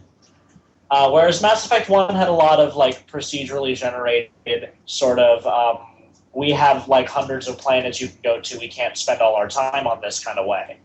Right. Which, I mean, is fair considering you could land on like every freaking planet on Mass Effect 1. But Mass Effect 2 definitely gives you a more like realistic, dirty, grimy feel. Where Mass Effect 1 felt very sterile. Let's take now I forgot the name of it again. Omega. There we go. Omega. Yeah, Omega was an amazing example. The other day when we were talking about that at work, and it's like, what was that one place called? It was something. So yeah, I mean Omega. Like when you first go there, and Miranda mentions how she feels like she needs to take it like disinfectant after she gets off. If you start like walking around Omega and suddenly realize that all the like what I assume might be water, but now thinking about it, could be a number of things, is dripping from like the pipes. It's black. It's disgusting. It's like, oh gosh, it's like makes me. It took a weird turn. Yeah, it's made me sitting. It's actually gotten to a point where sometimes I'll be sitting there and I'm in Omega, and I'm like, kind of feel dirty just being here. Yeah, it's like, oh no, I want to take a shower now because I feel like grubby. But Mass Effect 1 felt very, very sterile, and I won't say that in a bad way necessarily, but it felt sterile. The environments and the weapons were all super shiny. All your gear and all of your guns were super shiny. They were like solid white. Oh, the Widow! I love the Widow.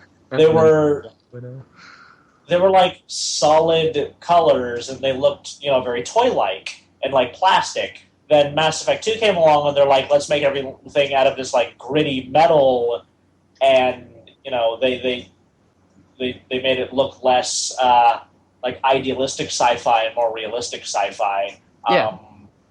That Mass Effect 2 and 3 continued off of. But the graphics change, and not necessarily in the fidelity or the quality, but I would say more with the just the style that they went with changed drastically. Yeah, definitely. Just going on to the last piece of DLC. This one I found cool. It's a good piece of DLC, but you appreciate it more in Mass Effect 3. Because it's one of those things like they did great in Mass Effect in just carrying stuff over. It was called the Overlord DLC. And in this one, you basically go to rescue a patient who's being experimented upon, and I forget all the names involved. You go to rescue him, and you can either choose to let his brother continue the experiment or break him out and free him. What's really cool is I've only chosen the option where you free the guy. And what's really cool is in Mass Effect 3, when you're in Grissom Academy and Jack's there and everything, that guy's there as he's like a student so cool. Is it even a huge? Is it like a huge callback, or is it like he's just kind of there? No, it's cool. Because either one would be awesome. You interact with him, and you start talking to him, and you hear a little bit more about him and what he's done there. And I think he ends up helping and saving a bunch of people at the same time. I don't remember exactly the details, but I mean, you see him, you interact with him.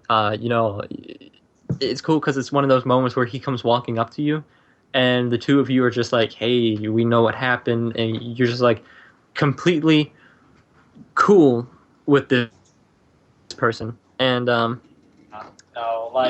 it's just a great feeling seeing him there, and from where he was in Mass Effect 2 in that DLC, I mean, you see him, you see the amount of pain he's in, and, there's a tear that's shed from that character's eye at the end of the Mass Effect 2 DLC. But just knowing where he was and then seeing him where he is in Mass Effect 3, it's like one of those feel-good stories where it will make you feel good about the decision that you made in the previous game. Right. So, and Mass Effect tries to say, Mass Effect, and I will not berate them, but kind of criticize them here. I will say that they tried to market it as, you can be good or bad. Really, all your decisions are do you want to be good or less good? And I don't blame them for it. It's about having Shepard's story, and you just get to kind of personalize it a little bit. But it certainly is no Skyrim Oblivion kind of morality system or Fallout or anything like that.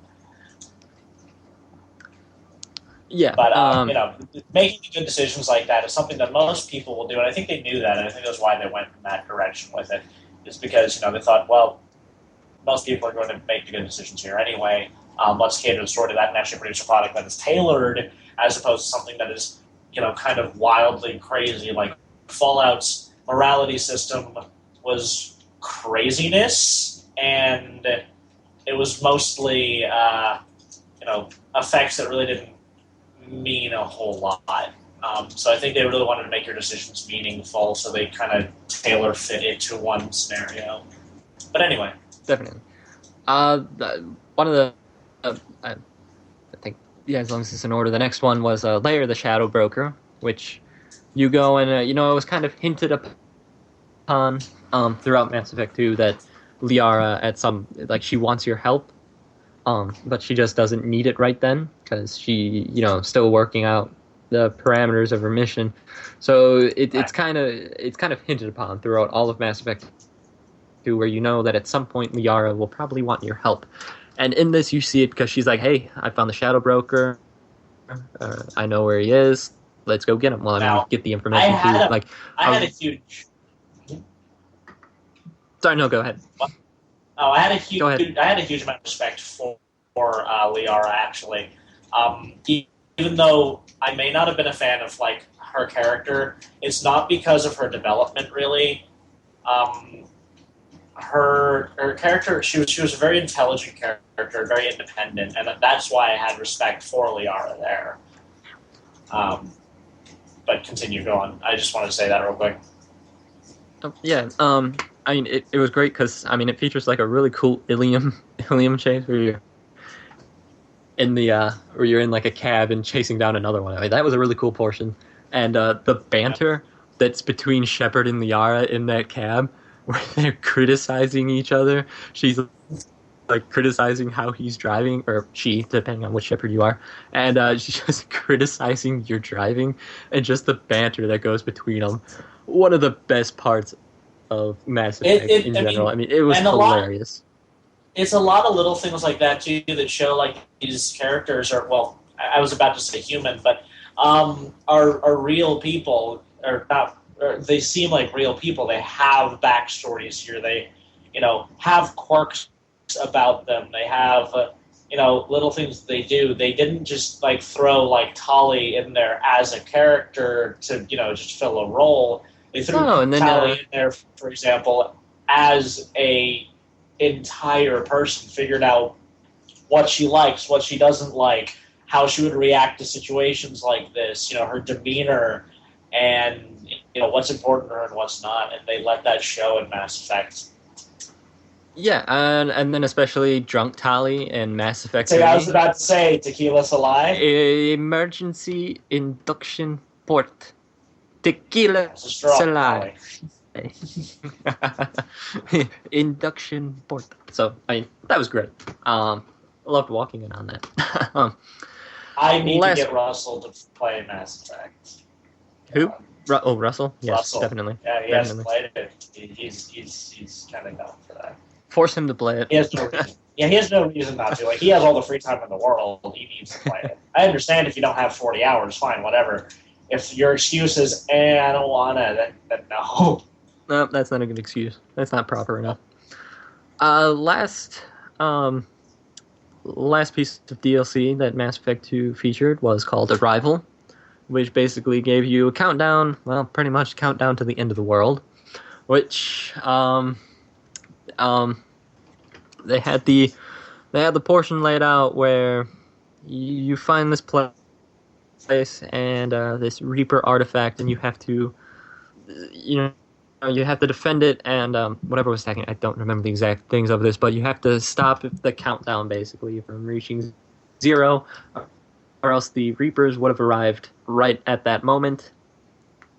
So basically, you're delaying the Reaper's arrival there. That's yes, cool. Exactly. You're delaying the Reaper's arrival because this so one. That Mass Effect can happen.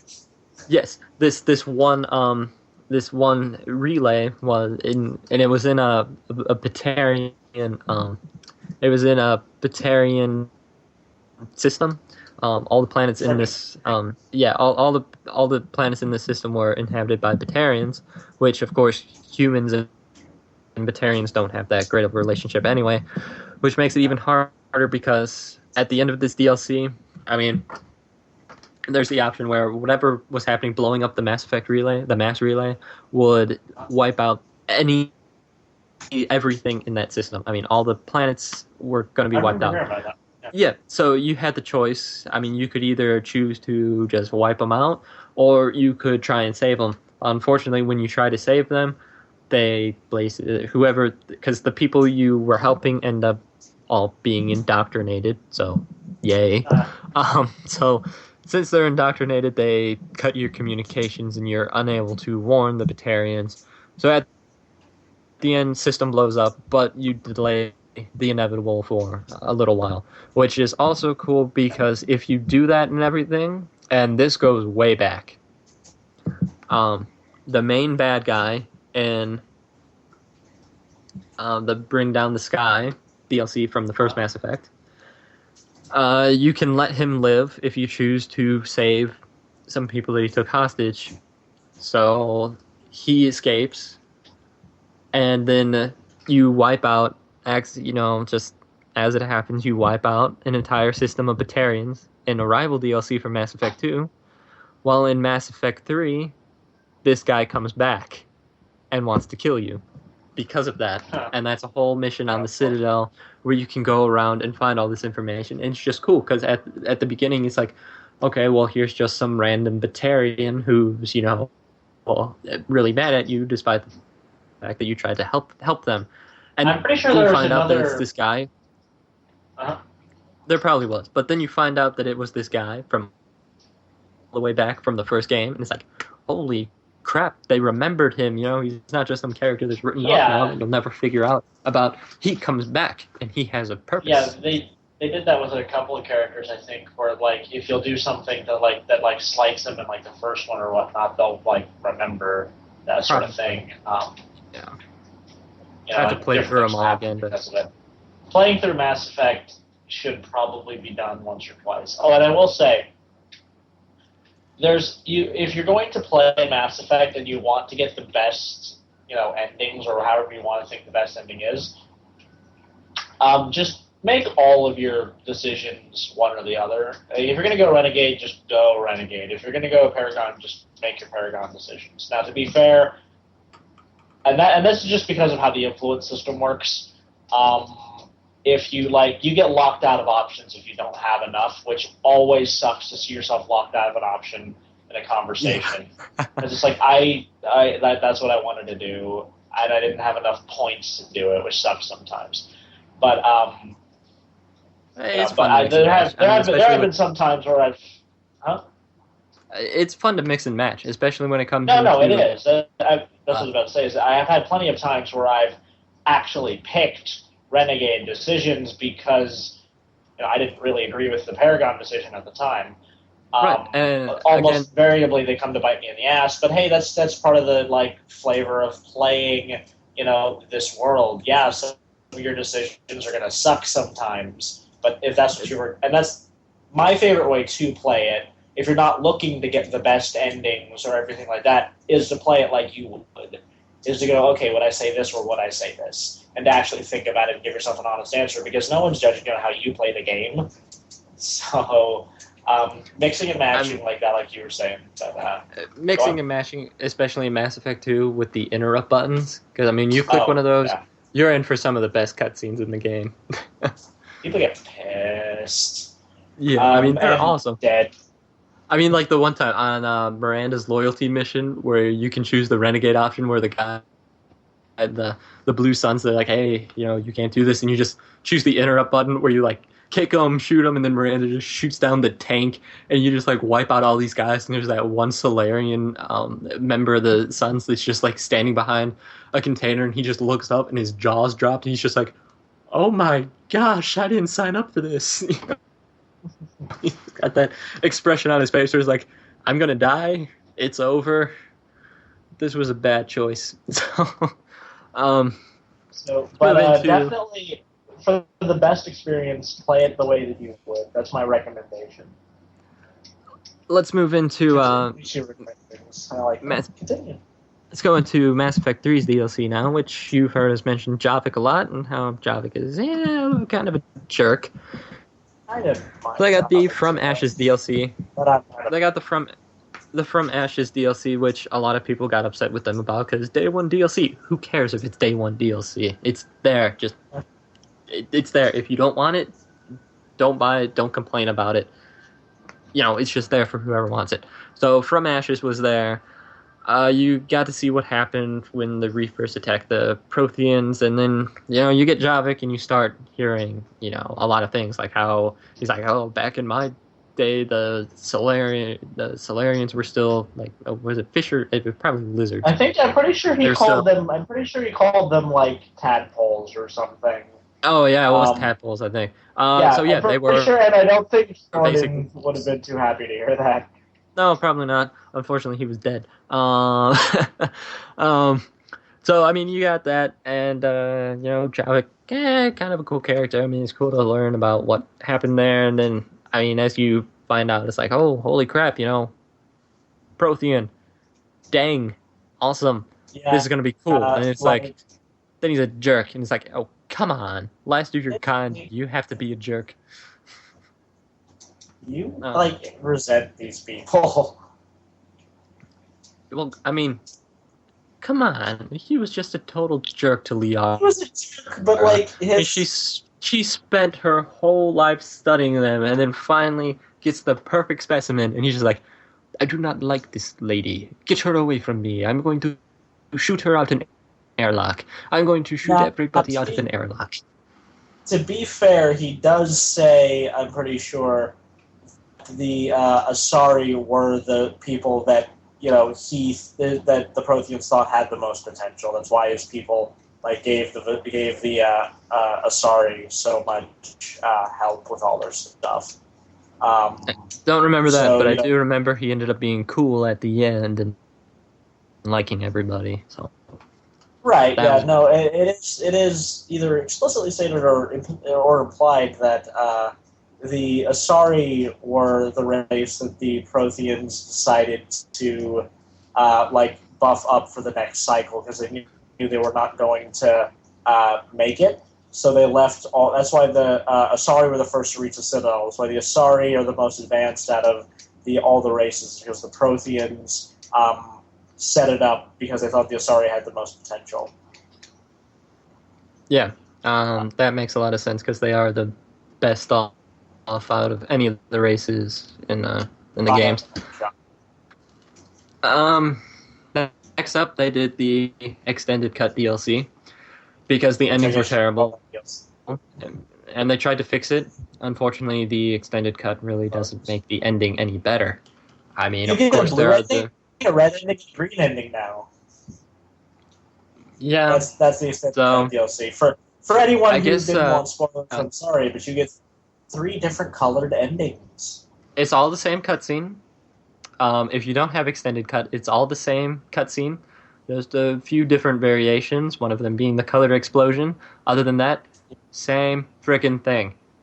I think they probably wrote the ending around Christmas time because of the colors. But anyway, extended cut kind of made it a little better. And I mean, I know there's the people that, they loved the ending to Mass Effect 3 already, but a lot of them, like me and you, it was lacking. No, it was lacking, and the ending itself was fairly uninspired. Yeah, I mean, it kind of takes away the choice. I think it was just, I feel like it was just more of a letdown as to the build-up the entire game had. I will say that I loved Mass Effect 3 up until the end.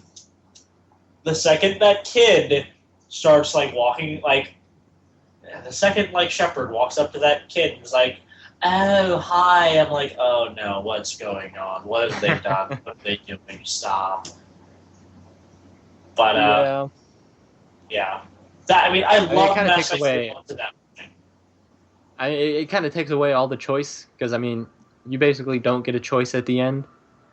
Especially when it comes to... Actually, I think they ended up adding an ending that some people wanted, because I remember I was watching a review about it, and the guy was like, my Shepard wouldn't choose any of these options. He would just choose to sit there and watch the war. And I think they actually ended up adding that, where he doesn't choose anything and will just sit down, basically, and just watch as everything, gets destroyed. I think there was that. I could be horribly mistaken, which I probably am, because it's been forever since I played Mass Effect 3. If that was the case, I would want to play through and do that ending, because I spent this entire game building up this massive fleet and, securing, making peace between races, and you're going to tell me that all of that work is null and void because of the decisions of this little fluorescent kid. Yes, I want to see when you build up this fleet put together. Yeah, no. When you build up this fleet, it's like, oh, this is gonna be awesome. These cutscenes are gonna be amazing. There's gonna be fighting. There's gonna be war. Ship to ship combat. It's gonna be the best cutscenes ever. No, you get nothing. You get a few ships getting blown apart, and that's it. You get no fighting. The initial opening was actually kind of an epic scene, but they didn't really follow it up after that. I wanted to see if you kept the Solarian the Solarian strike squad or whatever alive. I wanted to see a little thing of those guys on Earth. I wanted to see the Rachni helping you out if you decided to save them. I wanted to see stuff like that.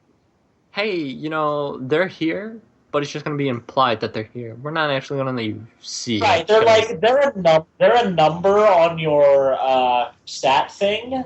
This giant war we've been leading up to, this giant final battle that we know that you're all dying to see. We're not going to show it to you.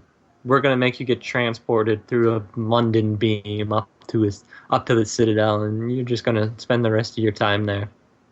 Then you're going to die. So, I mean, it came down to the point where, you're playing it, you kind of expect him to die. But at the same time, it's like, I kind of want to live to see all of the choices I've made play out to start that family with the character you've been building a relationship with. I don't want to just jump into the giant blue beam and get disintegrated and blow up. No. Yeah. I want to see stuff happen. I think when I do play through again, I'm definitely going to play through as Fem Shep. I played through the original one as Male Shepherd, but from everything I hear, Fem Shep is absolutely stunningly done. Her voice actor is amazing. Jennifer Hale. And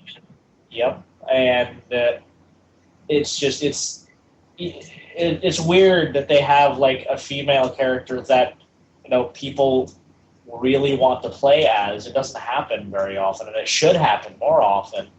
But that her female character, while they didn't write the game specifically for a female character, it just worked so well with everything.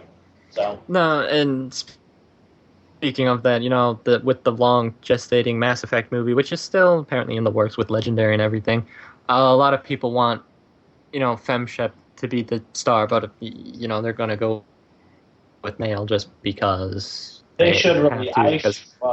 I don't know. It'd be a waste of money to film it twice, but that'd be kind of awesome. No. I've thought about that. Like they should do like multiple things where you have like 4 different movies basically following the Renegade path, the Paragon path with both versions of Shepard, and you can just go through it and everything. I mean, that would be cool, but at the same time, it's like you probably that's kind of ridiculous to expect. But yeah, I mean that's just a crazy idea. Even if you use Male Shepherd, fine. Just make 2 movies. Make Mass Effect Paragon and Mass Effect Renegade. Yeah. That's all you need to do. Great. And then that would be awesome. But I never finished an actual playthrough with Fem Shep, but it's good.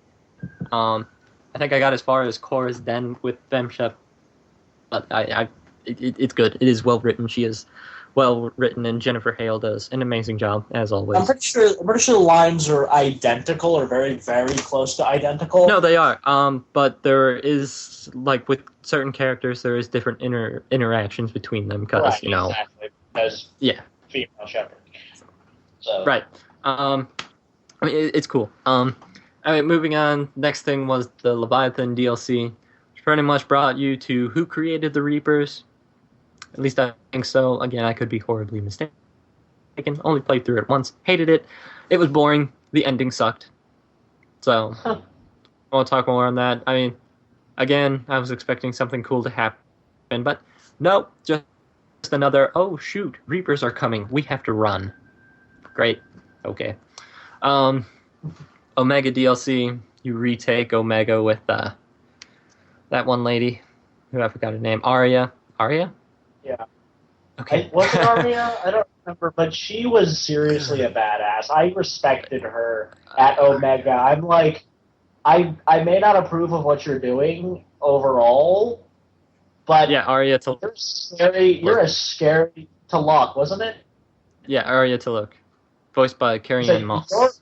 It's like you're a terrifying person, and I don't want to get on your bad side. Oh yeah, I mean.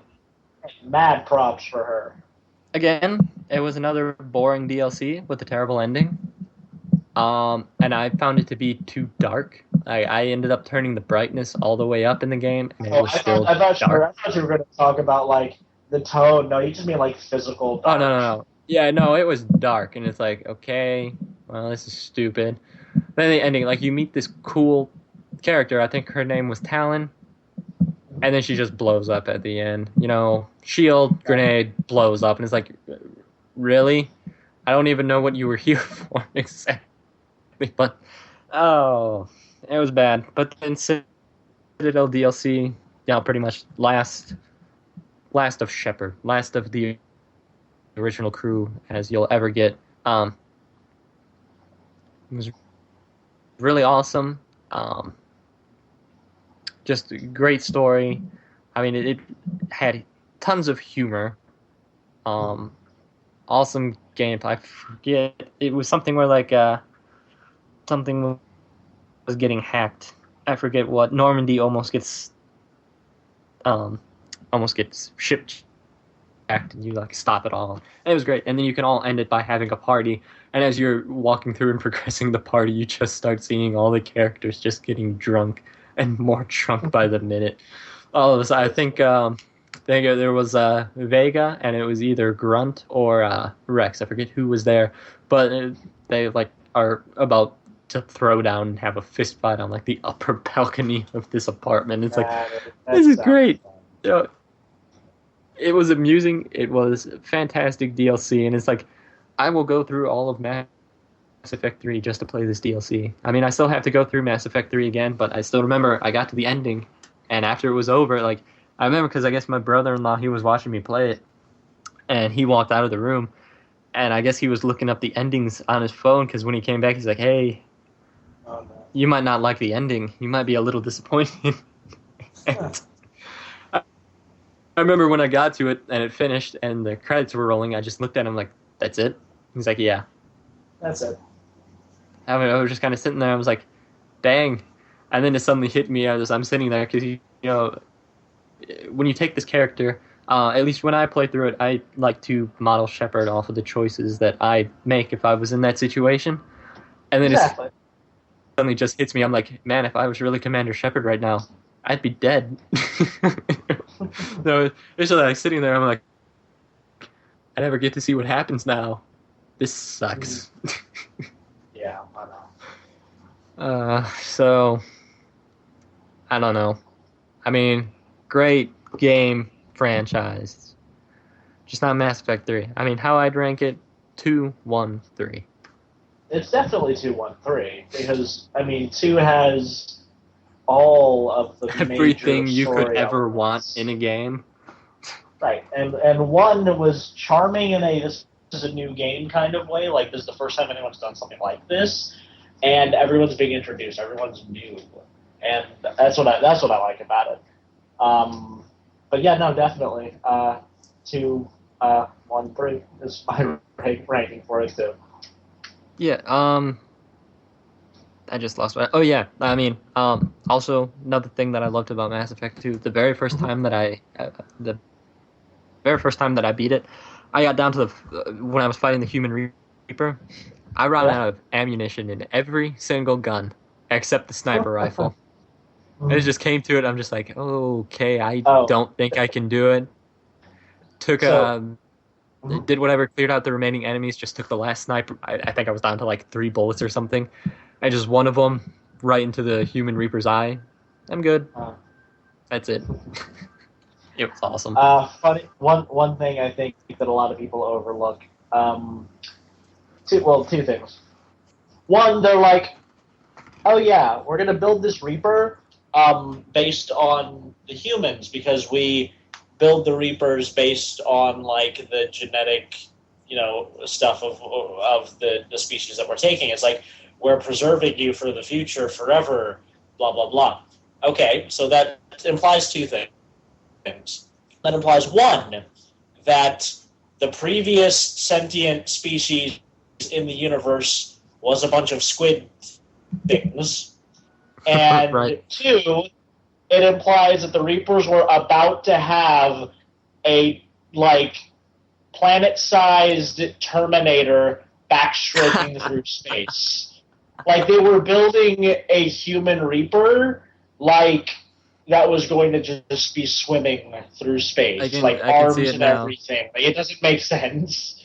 I can see it now. Secret Mass Effect 2 ending. You take out the Reaper, and as it's falling, you just hear, "I'll be back."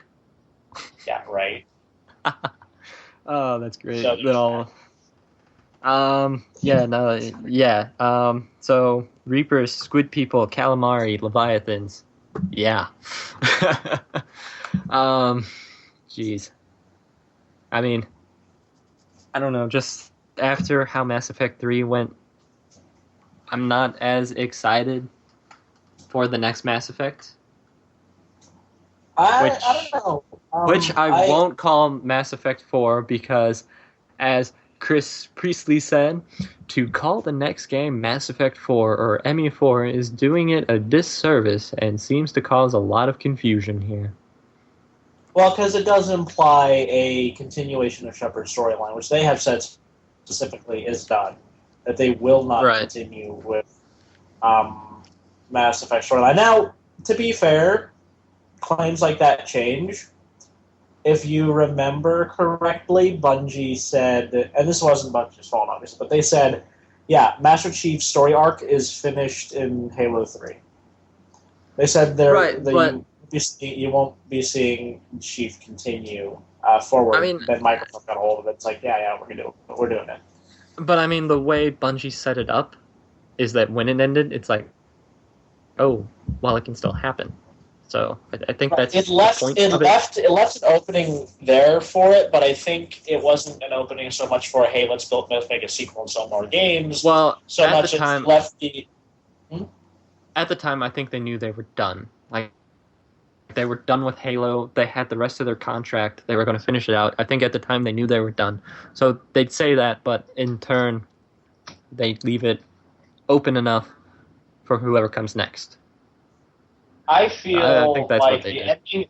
I feel like the ending was open, yes, but the ending of Halo 3 was and at least I found I didn't have a problem with the ending of Halo 3. I didn't feel like I needed a Halo 4. When I finished Halo 3, I finished it and I'm like, this is the end of the story. I got that feeling like we're done. We're going back into that stasis chamber that I came out of in Halo 1. We're done. Like that's how I felt when playing Halo when finishing off Halo 3 personally. But a lot of people didn't get that obviously, and that's why they went off on Halo 4 and whatnot.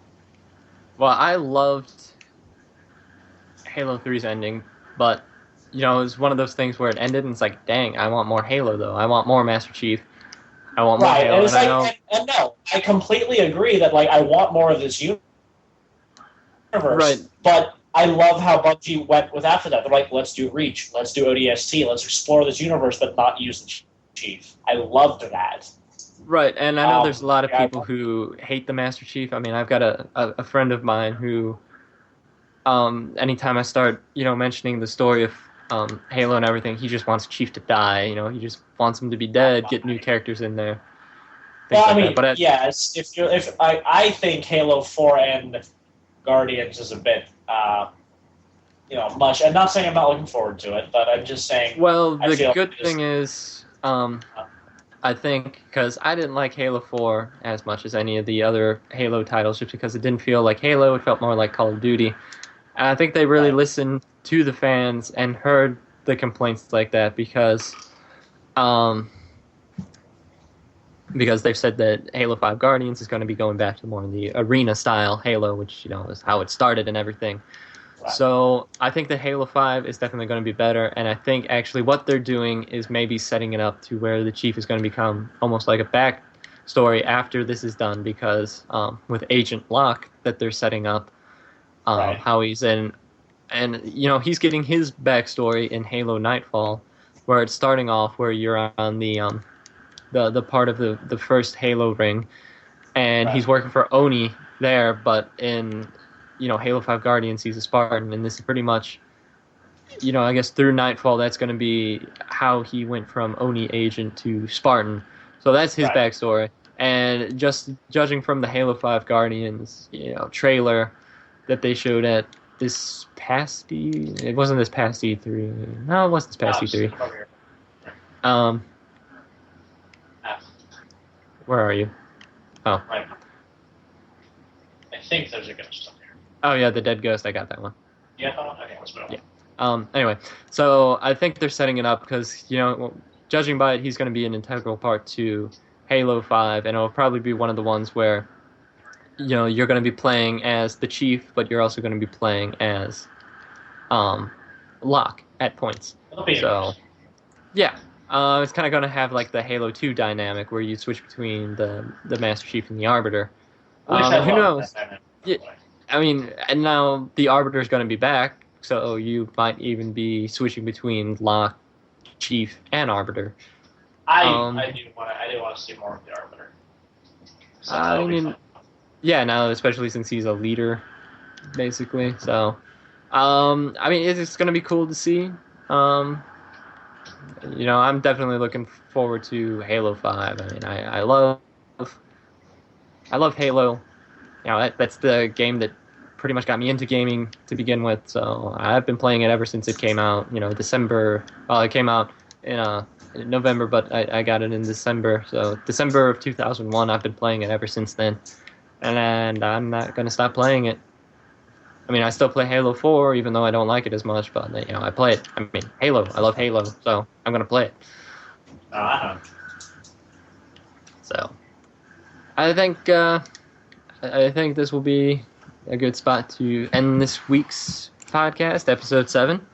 Yep. Jamie did end up leaving partially a while ago when we were still on Mass Effect. Probably during the Mass Effect conversation. Oh yeah, she did. She just wanted us. To know that sadly she had to go, but wanted to tell everyone. She just wanted to tell everyone that she's sorry she had to leave, but she'll be back next week to take over the world. So awesome. Look forward to that. Wait, ours is the follow-up one. Ours is the follow-up one. Anyway. So I mean, this was a good episode in my opinion. I like the discussions. a lot of good content on here. Hey, if you want us to talk about anything, shoot us an email over at feedback. Heck, if you want us to take a look at a game that you like that maybe we didn't talk about or maybe doesn't get a whole lot of exposure, let us know and we'll see what we can do. Definitely. Because, hey, we're always open to, reviewing new games, always opening to, discuss intricacies, hard words, of, everything that is gaming. So, hey, if you have something that you like, let us know and we'll see what we can do. Yep, and like I said, you can email us at feedback@gamescoopthursdays.com. If you experience any problems with our website, such as the other guy that came in advertising something in Florida, Robert Gap, I think that was his name. Congratulations, the ban hammer has been swung for the second time. Please do not. At least this guy and the last guy with the heat pumps in New Zealand, at least they're actually posting the articles into the correct spot on the forums. So bravo to them on that, but still, we don't want it. So, anyway. Yeah. You can go there, sign up for the forums. We had a few people sign up this past week, and they thoroughly commented on a bunch of things, and that was great. So, I mean, we got forums heating up and everything. So feel free to join up on there, and I think where I was going with this, if you experience any problems with the website, email support@gamescoopthursdays.com. Jeremy handles all of that since he is our... Alternatively, feel free to message any one of the admins on the site, because that's just all of us, and we'll be taking care of your problems from there. Definitely. And just yell at us on Twitter at GameScoopThurs, THURS, or on Facebook that, hey, your site's having a problem. We'll see that. We will continue to monitor our tweets, whatever they are. Tweets. Twats. Wait, no, tweets. Okay, I don't Twitter very much. If you can't tell. Tweet? No, I couldn't tell. I didn't even know you had a Twitter until suddenly found like Jeremy Jones has followed you. I was like, ooh, okay, what? So yeah, you can find us, contact us anywhere through that, and I think that's it. Do you have anything last minute you want to mention? Goodbye, farewell, au revoir, auf Wiedersehen, and I'm sorry if I don't know your goodbye in your specific language. I'm trying. We will see you next week. And good game to you.